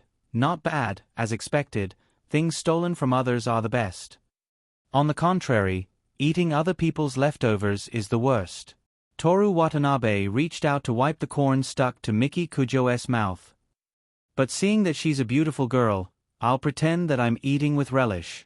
Miki Kujo rolled her eyes at Toru Watanabe, who stuffed the corn from the corner of her mouth into his mouth. As they walked and stopped, they met many students from Kanagawa High School. There were even a few girls from the wind department who were wearing school uniforms and carrying instruments. They must have just finished practicing in school and came directly to participate in the summer festival. They're still practicing during the Yulon Pen holiday. That's amazing, Toru Watanabe commented as they passed by. He thought to himself, admitting that others are amazing is one of my amazing qualities. I haven't said this in a long time. I miss it. Is that so? Miki Kujo did not comment. With their skills, this level of effort is necessary if they want to enter the national competition. That's true. There's a shooting game over there. Let's go play. No. Why? 3 shots cost 300 yuan, but 10 shots only cost 700 yuan. I guarantee that I'll get a prize worth 7,000 yuan and make tonight's event profitable. Who knows how many people have touched that kind of thing? It's disgusting. Then watch me play. No. I'm betting my life on a shooting game tonight. I must show you my handsomeness and then have sex with you. It's useless to say anything.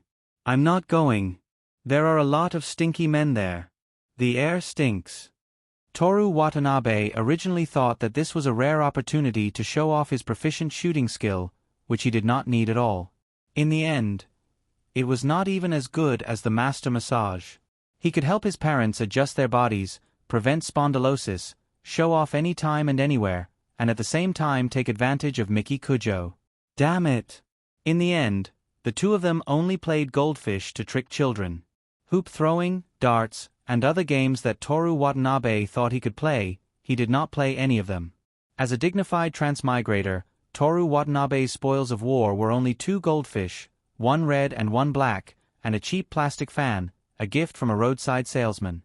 It was a great humiliation. The two of them walked to the high platform in the middle of the park and watched women and children in bathrobes dancing to the accompaniment of Charcoal Pit Festival. Miki Kujo licked her apple candy and fanned herself with a fan. Toru Watanabe ate her leftover taiyaki, while his other hand held the goldfish and the chocolate banana that he really did not want to eat. After watching the Yulon Pan dance for a long time, the two of them walked to the corner of the park. There was a clump of bamboo with many wind chimes hanging from it. On the side of the stall, one could spend 500 yuan to write a wish and hang it on the wind chimes. Only those couples with abnormal brains would do such a thing. So Toru Watanabe took out 1,000 yuan. Instead of asking for such things, it's better to ask for me. Miki Kujo indifferently said the synonym for, I am God. No, what she meant was, God is not as good as her. I've already bought it. Then write for me, pray that Miki-sama will always love me. So humble. Then you have to write, pray that Watanabe-sama will always love me. Do you want to die? I don't want to die, I just want fairness. As the successor of the Kujo family, one of the most important people in Japan, I'll tell you the truth today. There is no fairness, give up. Finally, Toru Watanabe hung the wind chimes with the words, "Pray that Miki-sama will always love me," on the bamboo. After hanging it, he secretly glanced at Miki Kujo's wind chimes. The two of them were tired of strolling, so they walked away from the crowd and went to the corner of the park. Toru Watanabe whispered teasingly, "Your mouth said no, but your body is very honest." Miki Kujo turned her face and glared at him, then handed the fan to him and ordered, "Fan me." "Yes, yes." Toru Watanabe gently fanned himself while staring at Miki Kujo, who was eating her apple candy and looking at the distance. Under her fox-like face, under her long hair, her snow-white skin was bathed in the light, with a faint blush. Toru Watanabe's heart was filled with a fervent emotion, and his breathing became rapid. "Miki." The words that came out of his mouth were slightly trembling. Miki Kujo turned her head and met Toru Watanabe's fiery gaze. There was a faint smile on her mouth, and her clear dark eyes flashed with the cunning of a successful plan. "What's wrong?" she replied lazily, but her voice was a little hoarser than she had imagined. Toru Watanabe put his hand on her bathrobe belt and moved his body closer. Miki Kujo looked up and the two of them kissed. This summer festival was filled with the sour and sweet taste of apple candy.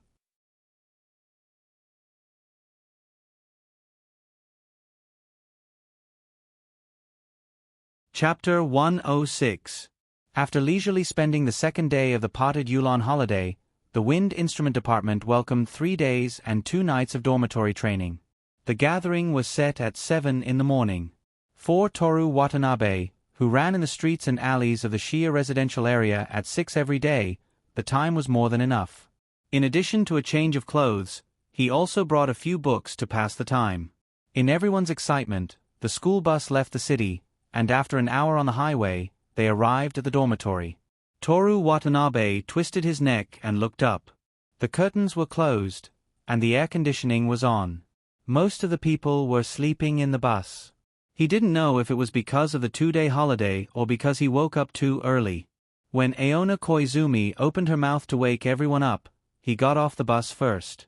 As soon as he got off the bus, Toru Watanabe smelled the strong smell of grass.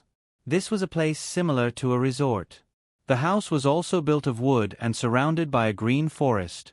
Aona Koizumi, who woke everyone up, got off the bus first. Looking at him stretching, she said, "Very comfortable, right?" "Yeah. I feel like I'm back in my hometown. The air in Tokyo is terrible." Toru Watanabe took a deep breath. "At your age, you're already concerned about the quality of the air?" Aona Koizumi said with a smile. When teacher first came to Tokyo, he only thought, so prosperous. "I'll stay here for a lifetime." When did teacher come to Tokyo? Was it also in high school? Rin Kiyono, who got off the bus, asked. University. Teacher's junior high school grades were not good, so he could only go to the public high school in Maki. But I heard from Miyazaki-sensei that Koizumi-sensei was very good at studying and was admitted to the Waseda Institute of Education. Miyazaki-sensei, why did she tell you everything? Aona Koizumi helplessly sighed. It was from the first semester of the second year of high school. Teacher began to study seriously, which shocked everyone around him. After saying that, she said to the members of the performance club who had already come down, teacher only started working hard in the second year of high school, but also managed to get into Waseda from a high school with an average deviation of 53. So even if everyone has a poor foundation and started late, as long as you work hard, you will definitely be able to get the national award. Teacher believes in you. Thank you, teacher. We'll do our best. I will definitely get the national reward. Okay. Aona Koizumi nodded encouragingly. Then, let's hurry up and start moving. Yes. Everyone first placed their luggage in their respective dormitories, then unloaded the musical instruments from the truck. It was only at 9:30 that everything finally settled down. Everyone gathered at the concert hall. Before lunch, practice the assigned song and the self-selected song 10 times, Rin Kiyono announced. Ah! Everyone below cried out in anguish. As the accompanying teacher, Aona Koizumi sat in the corner of the hall and encouraged, "Everyone, do your best. Teacher will also accompany you. These 10 times must reach a level that I approve of. I know that you have rested for 2 days, so your hands are a bit rusty, but that has nothing to do with me." After saying that, Rin Kiyono looked at Toru Watanabe. "Let's begin." Toru Watanabe breathed into the whistle and blew a long note. The others quickly picked up their instruments and followed the oboe. March for Endless Dreams. First movement. Rin Kiyono raised her baton, and everyone inhaled at the same time. In the next moment, the magnificent sound of the instruments resounded throughout the concert hall. Amidst the cries of "Do it again," "No," "Let's not eat today," everyone played 10 times until 3 o'clock in the afternoon. At this time, everyone was already overloaded. Even Rin Kiyono's forehead was covered in a layer of sweat. "We've finally recovered to the level before the holidays." She raised her snow-white wrist and looked at the dial. "The mealtime is from 3 to 3:30, and the shower time is also 30 minutes. The evening training is from 4 to 11 o'clock. Dismissed." Everyone didn't care about the more difficult training schedule at night. They collapsed in their seats, but were immediately controlled by their appetite and walked to the cafeteria. "Kiyono classmate is so strict. This is the first time I've seen this side of her." Aona Koizumi, who had been hungry for a long time, whispered to Toru Watanabe. "It's more than that. Koizumi, sensei, if you weren't a teacher, I guarantee that you would be scolded just by sitting there. You can't even straighten your back, don't be a human. Close your legs, are you a boy?" Aona Koizumi was amused by Toru Watanabe's clumsy imitation and let out a girlish laugh. "What are you talking about?" Rin Kiyono had unknowingly walked to their side. "I'm talking about how much it will cost to have such good facilities and accommodation." "Why do I hear someone talking about me?" "It's nothing." Toru Watanabe didn't even bat an eyelid. Seeing that Rin Kiyono wasn't going to let Toru Watanabe off the hook, Aona Koizumi hurriedly said, "Kiyono classmate, you're fully responsible for the accommodation this time. How much did it cost? I'm also curious." Rin Kiyono first glared at Toru Watanabe, who was spouting nonsense, and then whispered to Aona Koizumi, "The school paid a portion of the cost, plus the expenses for the wind department and the human observation department. The cost is just right." Wait. Toru Watanabe was a little concerned about some of the words. "There's a fee for the human observation department? Where's my share? Your memory is only 1 no, 1K? I just said that I'm using it."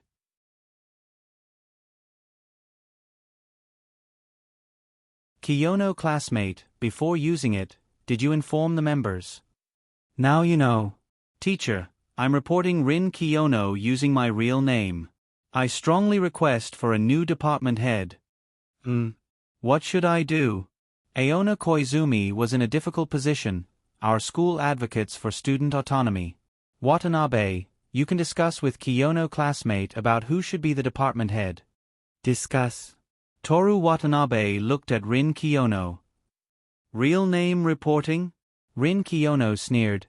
It seems that I have to report someone's glorious deeds to Miki Kujo using my real name. Department head Kiyono, I'm the deputy department head that you personally promoted. There's no one who supports you more than me. In the future, I'll continue to hold your great banner high and carry out all of your development plans. Is that so? Of course. I'll firmly uphold all of Department Head Kiyono's decisions.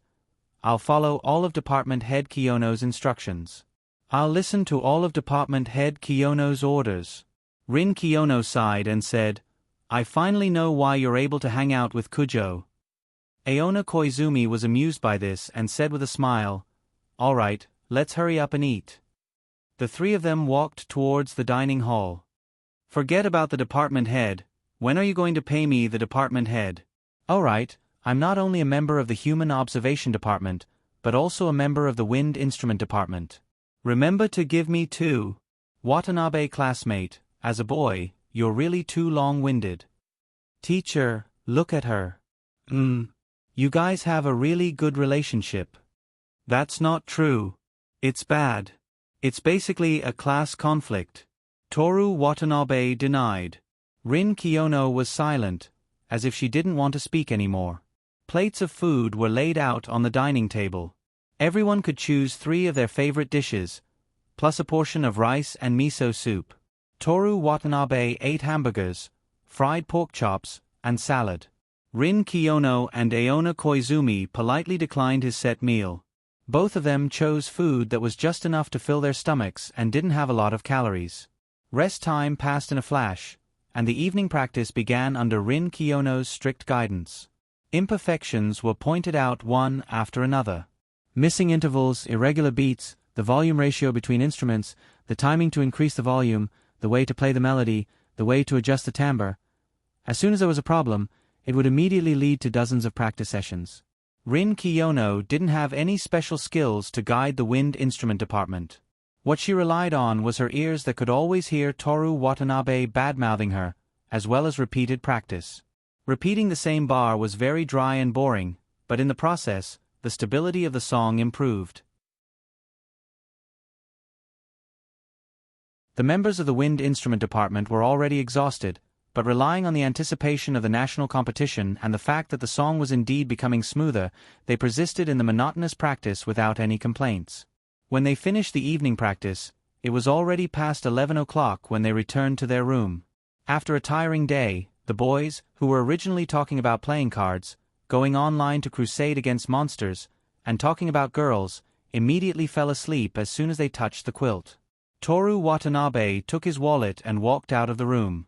The amount of exercise during the day wasn't worth mentioning to him, and 11 o'clock wasn't his sleeping time. The corridor was dark, and the surroundings were silent. Following the emergency exit's green light, Toru Watanabe walked towards the vending machine.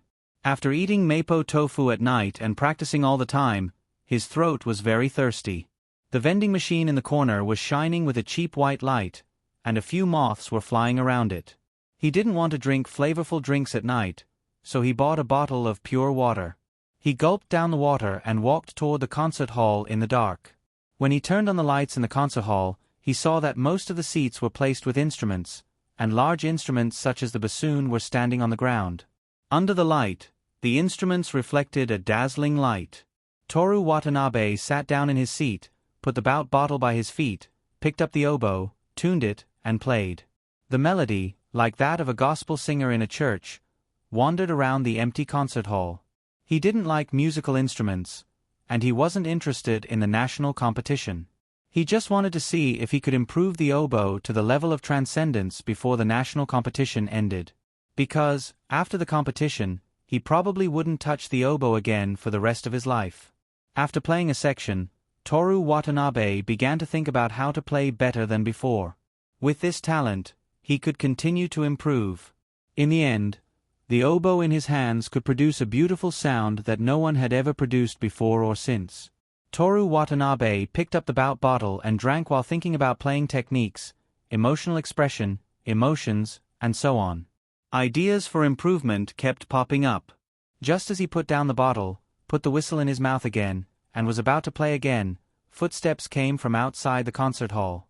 "There's still someone here at this time?" "Tamamo, there's no shortage of hard-working people in this world." The two of them pushed the door open and entered. "Watanabe?" Compared to Yoshimi Tamamo's surprise, Rin Kiyono didn't seem surprised at all. She nodded and said, "Good evening." "Good evening."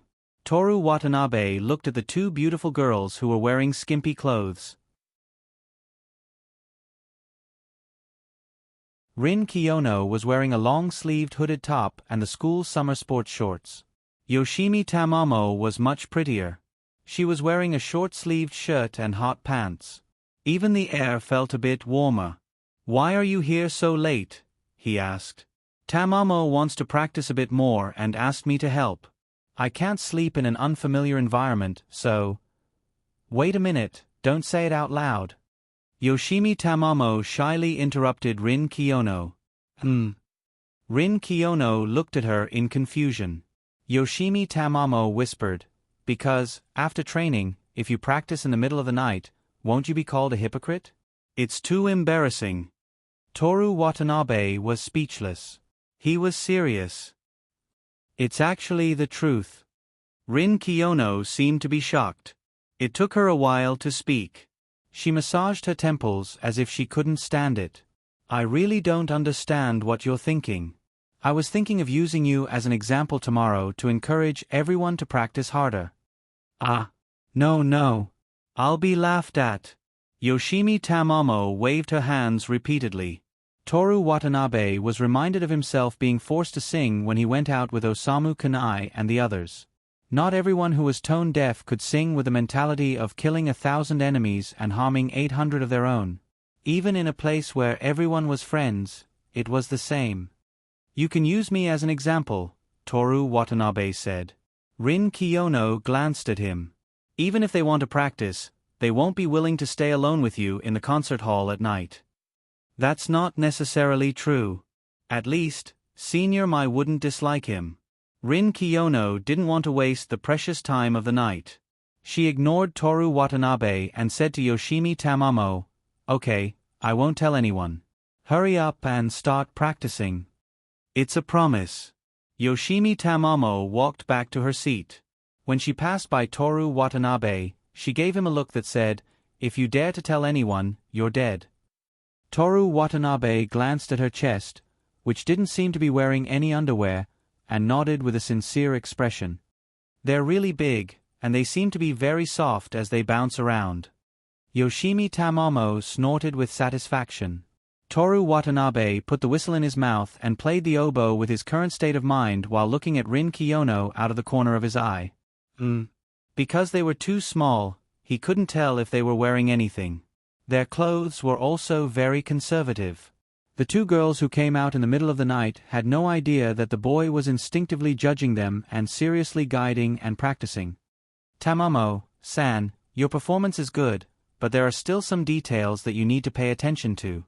For example, here, you need to imagine that you're lost in a dream where there's nothing." Yeah. Here, when you walk out of the dream, you need to be happy with the melody. It's not enough to just play according to the score. Try practicing. Yoshimi Tamamo practiced until 11:40 p.m., when she couldn't help but yawn. Rin Kiyono told her to go back and rest early so that it wouldn't affect tomorrow's practice. "Thank you, Kiyono-san." "No problem." "Then good night, yeah." After Yoshimi Tamamo left, Rin Kiyono glanced at Toru Watanabe who was still practicing. "When are you leaving?" "You go first." "I'll turn off the lights." Rin Kiyono nodded but didn't leave. Instead, she went to the trumpet team's seat and picked up a silver-plated trumpet. Toru Watanabe glanced at it. "By the way, didn't you say that you were a trumpet player?" "Yeah." "How good are you?" Rin Kiyono looked at the trumpet and answered without turning her head. "I get the hang of everything very quickly. Plus, I've been practicing since I was a child. It won't be a problem for me to become a professional wind band player." "You're that good? Can you attract pigeons?" "What nonsense are you talking about? Can't you do it? It seems that Barry is still the best." "Barry?" Rin Kiyono frowned slightly. "I've never heard of a trumpet player by that name. The male lead of City in the Sky. He used a trumpet to attract pigeons." Seino Rin stared at Toru Watanabe, who was acting as if it was the most natural thing in the world. His expression was as cold and terrifying as a polar bear's. "If you keep talking nonsense, I'll tell everyone that you forced yourself on my waist." "I'm sorry, I was wrong. There was a problem with my attitude.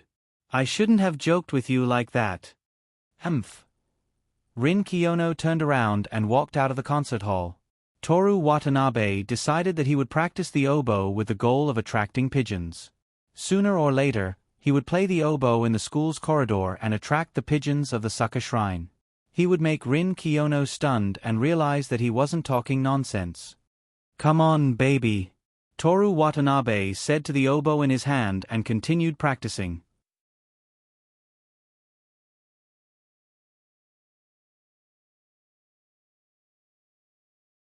Chapter 107. On the morning of the second day of training, Toru Watanabe woke up earlier than usual. Looking at the time, it was only 5:30 a.m. The room was air-conditioned, and the other 3 boys were wrapped tightly in their blankets. Toru Watanabe walked out of the room softly, stretched, and came to the training ground. There were a few wooden tables and chairs, which were covered with dew. The morning air was cold. Toru Watanabe took a deep breath, and the clean air instantly filled his lungs. Closing his eyes, he felt as if he had returned to his hometown. If it wasn't for the music department, he would be in the mountains and rivers of the village, catching fish and birds.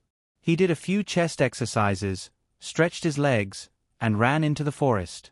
The rising sun shone through the dense branches, forming pillars of light in the forest, and the chirping of various birds could be heard in the distance. After running for a full 15 minutes, Toru Watanabe heard the sound of flowing water. He ran all the way to the riverside before stopping. This was an open riverbank, and the water was so clear that he could see the bottom. The bottom of the river was covered with pebbles. Toru Watanabe scooped up a handful of water and splashed it on his face.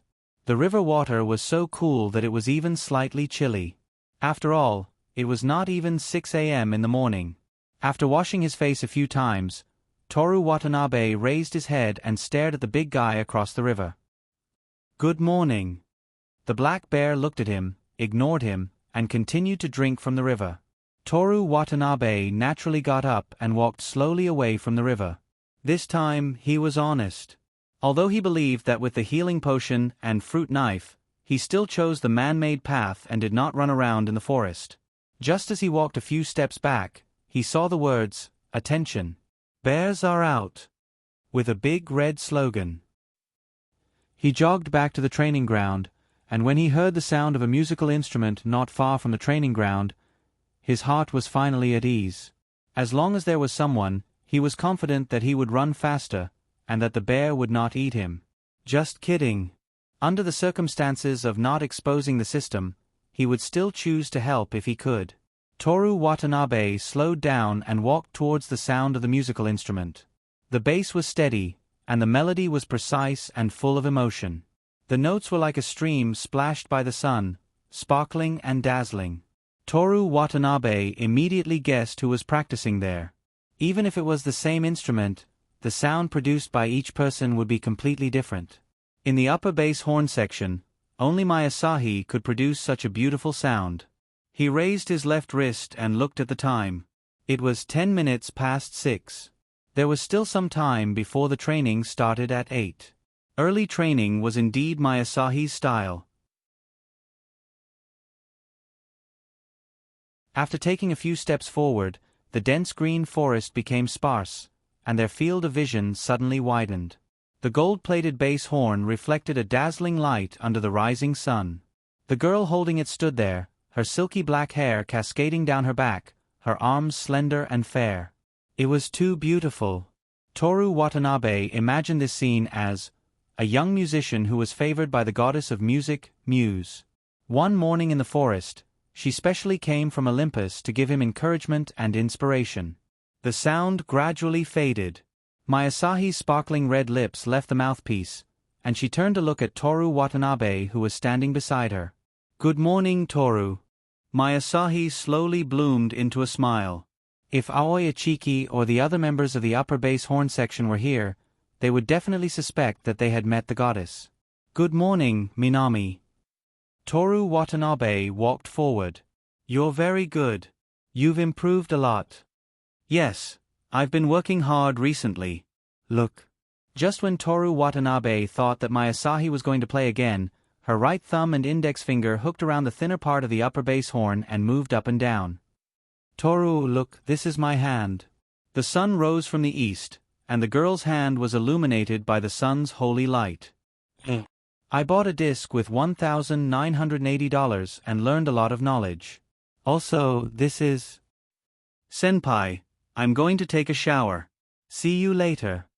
Before Masahi's mouth touched the upper bass horn, Toru Watanabe quickly walked to the main hall. He took back his words. Toru Watanabe didn't receive the favor of Muse, but the favor of Aphrodite, the goddess of love and beauty, and also the goddess of desire. When Toru Watanabe finished his shower and went to the dining hall for breakfast, many members of the upper bass horn section were already sitting there, chatting and laughing. He brought breakfast and sat opposite Aona Koizumi. "Good morning, senpai." "Good morning." Aona Koizumi glanced at Toru Watanabe's hair that he didn't dry because it was too hot. "Have you taken a shower?" "Yes. I went out for a run and sweated a lot." Watanabe is the most self-disciplined person senpai has ever seen. "I am indeed self-disciplined." Toru Watanabe's self-discipline was clearly written on the system bar. Aona Koizumi was amused by his words and was about to say something, when she saw Rin Kiyono in the distance carrying a tray and planning to eat alone in the corner, so she called her over. "Good morning, Koizumi-senpai." Rin Kiyono looked sleepy and sat down beside Toru Watanabe. "Good morning, Kiyono classmate." Aona Koizumi nodded. Toru Watanabe looked at Rin Kiyono, who had already started eating. "What about me?" Rin Kiyono raised her half-closed eyes, glanced at him, and then looked back at her bowl. "Hey, it's too much to ignore me," Aona Koizumi said with a smile. "Only when you have a good relationship would you be so rude." "You two get along pretty well, senpai," Rin Kiyono retorted. "Except when you have a good relationship. If you have a bad relationship with the other party, you will also use the rude method of ignoring them." "You mean you are ignoring me because you have a bad relationship with me?" "The distance between us is too close. Watanabe classmate, please stay away from me. I'm afraid your saliva will splash into my bowl." "Sad." Toru Watanabe poked at his bowl and said without interest. "Do you know how many hardships I went through in order to welcome you in the morning? A life and death struggle, and a very difficult test, so that I can stand here with a healthy body and mind." "Is that so? You've worked hard." Rin Kiyono replied without the slightest interest. "You two really haven't changed at all. From the first time you met, you got along like this." Aona Koizumi sighed with a smile. "That's not true," Toru Watanabe complained. "This guy's attitude wasn't so bad at the beginning." Rin Kiyono smiled and seemed to be in better spirits. After breakfast, when they walked into the concert hall, Toru Watanabe secretly glanced at Mayasahi. Mayasahi held the bass horn in her hand, her delicate face expressionless. Looking at her clear eyes, Toru Watanabe suspected that the holy light in the morning might just be a dream. After looking at the black bear, it was inevitable to have hallucinations. When he retracted his gaze, Yoshimi Tamamo from the trombone group shot a warning look, but Toru Watanabe ignored it. After the morning practice, the others went to eat lunch. Toru Watanabe stayed in the concert hall alone to continue practicing. He wanted to apply the inspiration given by the muse in the morning to music. Since July, only a month and a half had passed. He had been working hard toward a goal, to play whatever tone he wanted to play. The recent high-intensity practice made the actual performance and the tone in his mind gradually overlap, and the gap between the two was narrowing little by little. For example, this time, the sound of the oboe extended infinitely, clear and transparent, like a goddess with the sun behind her back, sighing lovingly to the pilgrims. The summer air was filled with a melodious and sweet rhythm, lingering in the air. This was a masterpiece that had reached the peak of perfection. Toru Watanabe put down the oboe with satisfaction and was about to get up to eat when he was startled by Mayasahi standing at the door. Oh no, because of practice, he forgot that Mayasahi was always the first to return to the concert hall after lunch. "Senpai, it's very nice." "Thank you. I'll go find you tonight." "Find me?" "Yes." "Where are you going?" Toru Watanabe asked. "Your dorm." "My dorm? When?" 1:00. Wait. Toru Watanabe first confirmed the conversation between the two in his mind, and then asked, "At that time, why are you looking for me?" "To watch the film with you." The dreamlike scene in the morning suddenly became real. Toru Watanabe asked tentatively, 1980? Yes. My Asahi nodded obediently. Toru Watanabe looked troubled. Senpai, thank you for sharing, but I'm not interested in these. I'll go find you tonight. I have a girlfriend. Just don't let her know. My Asahi had a matter-of-fact look on her face. Toru Watanabe heard Yoshimi Tamamo's voice coming from outside the concert hall. Senpai, how about this? Don't come, I'll go find you, okay? My Asahi tilted her head and looked at him in confusion. She nodded and said, yes. Toru Watanabe hurried out of the concert hall and bumped into Yoshimi Tamamo and Rin Kiyono. Toru Watanabe went to the cafeteria and bit into the crispy fried prawns. His mind was filled with the conversation just now. There was no time for him to refute. In order to prevent my Asahi from really going to the boys' dorm in the middle of the night, he subconsciously said that he would go to the girls' dorm. He definitely couldn't stand her up. If he didn't see anyone at 1 o'clock, my Asahi might come directly. The only thing he could be thankful for now was that the probability of being discovered was lower if he was the one sneaking in. What is Asako Hanada doing? Why hasn't she dealt with my Asahi yet? Toru Watanabe looked around the cafeteria and soon found Asako Hanada, who was sitting with Aoya Chiki and the other base members. She was petite and cute, and she was happily eating curry with a spoon. She's keeping an eye on me. Why isn't she doing the same? Toru Watanabe stirred the miso soup, took a sip, and put it down immediately. No wonder Japan was surrounded by the sea. Salt was cheap. After the afternoon and evening training, Toru Watanabe stayed in the concert hall alone until 12 o'clock. When he went back after taking a shower, the boys in the same room were all asleep. Lying on the tatami, he could see the faint outline of the lamp above his head through the moonlight shining through the window. His mood was both agitated and irritated. Toru Watanabe knew that it would be very dangerous if he continued like this. If Miki Kujo found out about this, my Asahi would definitely be in danger. However, my Asahi's attacks were full of, I don't care what you do, I'll do it, rampage. Was he really going to have to wait until she graduated? While Toru Watanabe was thinking, the time was approaching. Maybe it was because of his mentality, but even though he only needed to say that he was going to the toilet, he still carefully lifted the quilt and stood up without making any sound. The air conditioning was on full blast, so it was a bit cold in the room. Toru Watanabe stepped over a boy who was tightly wrapped in the quilt and tiptoed out of the room. It was as quiet as last night.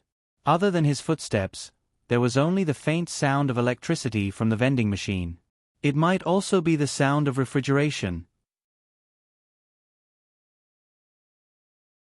Although he was getting better at physics, his understanding of the vending machine was limited to where to put in the coins and where to get the drinks. As he approached the girls' dormitory, he took off his slippers, held them in his hand, and walked down the stairs to my Asahi's room. There was a slit on the sliding door, just as they had agreed on last night. Toru Watanabe couldn't help but gulp. He pushed the door open and quietly crawled in like a cat about to pounce on a mouse. The layout of the room was no different from the boys' dormitory. There were 4 tatami mats and a short table. The only difference was that other than the hairdryer and other items that only girls would bring from afar, there was also a faint fragrance in the room. As Toru Watanabe's eyes adjusted to the dim light in the room, he saw my Asahi, who was hiding under the quilt and playing with her phone, waving at him on the innermost tatami mats. The phone is too bright. And why is it in the innermost part? The dormitories were divided according to grade, but most of the third-year students had been driven away by Rin Kiyono. Including the former member who played the oboe, there were only 10 third-year students in total, which was the smallest of the 3 grades. My Asahi's dormitory was probably one of the 2 full dormitories. There were people on each of the 4 tatami mats. Toru Watanabe used his elbows and knees to hold his breath. It wasn't until Toru Watanabe crawled into the quilt that he gasped for air. Before he could even breathe, my Asahi, who was lying on the side, immediately put on his headphones for him. The sound of a music game came from the headphones, but it soon disappeared. Toru Watanabe looked over and saw her switch to photos on her phone. She then clicked on a video with an amazing cover. The 2 of them curled up under the quilt, using the same pillow. They didn't say a word. They each had a headphone and watched a movie from 1980. The first thing that appeared was a small high school classroom with only a dozen people. Not to mention the girls, the boys were obviously at the age of going to college. If they were a few years older, it wouldn't be a problem for them to go to college for the elderly. The industry needed young people. This was Toru Watanabe's opinion of the beginning. The next part of the story was very simple. The teacher taught the students who didn't have any textbooks, and the male and female protagonists played tricks in the back. The girl tried to trick the boy who was paying attention in class, causing the boy to be called up by the teacher to answer questions in a rather embarrassing way. Toru Watanabe looked at Masahi on the other side of the pillow and saw that she was staring at the screen motionlessly. "Senpai," he said very softly, "can I go back now? It won't be good if I'm found out." "How do you feel?" Masahi asked. At this time, it was already the end of class in the movie. Because the next class was physical education, the male and female protagonists hid in the cupboard in the female locker room in various positions.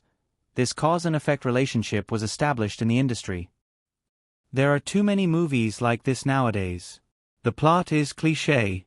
The director should pay attention to the details.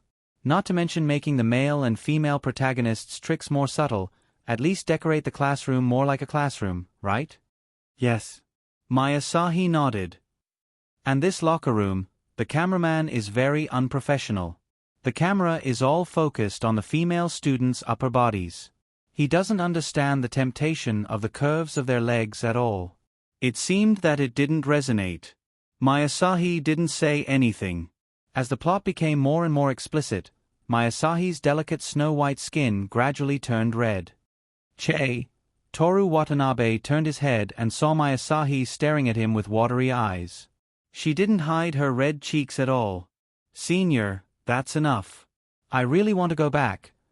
Masahi threw her phone aside and pressed her whole body against Toru Watanabe. She buried her head in Toru Watanabe's collar and kept breathing deeply. In the headphones, the girls' joyful laughter and the boys' painful moans continued to come, one after another, one after another. The air in the quilt gradually became turbid. This level of movie couldn't affect Toru Watanabe at all. However, there was a senior with disheveled clothes next to him. This was much more exciting than 1980. Even if the air conditioning was turned on, it was still hot and sweaty. There was a slight feeling of suffocation. Toru Watanabe even suspected that there was only one breath of air left in the quilt. He could only breathe when Masahi was panting. After a while, the air was filled with a touch of moisture. Toru Watanabe swallowed. Because of the lack of oxygen, his brain lost control of his body. His hand unconsciously reached under Masahi's clothes. Masahi's breathing became more and more rapid. She didn't even notice that her headphones had fallen off. The soft voice melted in the warm summer night air. The sudden voice woke Toru Watanabe up. "No, I have to go. I can't do anything to hurt Miki Kujo." The main reason was that if this continued, he would definitely make this dorm smell like squid. "Senior, I really have to go." "Don't you want to?" "Yes, of course," Toru Watanabe said with difficulty, "but many things can't be done just because you want to. Do you understand, senior?" "Call me Masahi made a sound of satisfaction. It seemed that she didn't intend to understand Toru Watanabe's words at all. "I don't care. I have to go before she recovers her strength." Toru Watanabe used his master-level kickboxing skills to nimbly roll out of the damp quilt. The cold air hit him in the face. Toru Watanabe quietly lay on the ground. After his brain cooled down, he took his slippers and crawled toward the door. When he was halfway there, he looked back and saw that Masahi had already tidied up. Her legs were clamped on the quilt and she had fallen asleep. "Damn it! Why did I do this kind of thing in the middle of the night?" Toru Watanabe complained in his heart and continued to crawl forward. He used his hands and feet to move forward like a soldier in a trench. Seeing that victory was in sight, the person on the outermost tatami suddenly rubbed his eyes and sat up. Toru Watanabe's heart suddenly stopped. He immediately lay on the ground and didn't dare to move. The slippers in his hand were also placed 2 centimeters away from his nose because of this movement. Toru Watanabe didn't dare to look up. He could only look at his slippers. That person covered the person next to him with the quilt. He didn't lie down. Instead, he planned to get up and cover Masahi with the quilt. It's over. Toru Watanabe's position was between that person and Masahi. Now that things have come to this, I have to make the first move. Toru Watanabe rolled and pressed the girl who was halfway up on the tatami. While her butt and legs were locking her movements, his right hand covered her mouth and his left hand covered the girl's quilt on both of them. The girl's eyes widened in fear. Don't shout, Sensei. What are you doing? Why are you here? Toru Watanabe used the smallest voice to express the biggest surprise in his heart. When Aona Koizumi heard the voice, the fear in her eyes gradually turned into doubt and anger. Although the situation was still terrible, it was already fortunate that the other party was Aona Koizumi.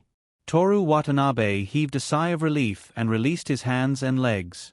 Watanabe, why are you here? Are you really having an affair with Rin Kiyono? Rin Kiyono? What's with the feelings? Is she sleeping in this room too? Can you guys follow the rules and not sleep anywhere? Wait. Sensei, Toru Watanabe sat on Aona Koizumi under the quilt. Actually, Rin Kiyono and I are secretly dating behind Mickey's back. Please help me keep it a secret. This is a once-in-a-lifetime request. Good friends are used to take the blame. Aona Koizumi widened her eyes. Kiyono, she really seduced you with her legs? Yes, that's right. But you're tuning in to the Narrate and Escape YouTube channel. Don't forget to subscribe and join us on this journey to catch the most captivating stories.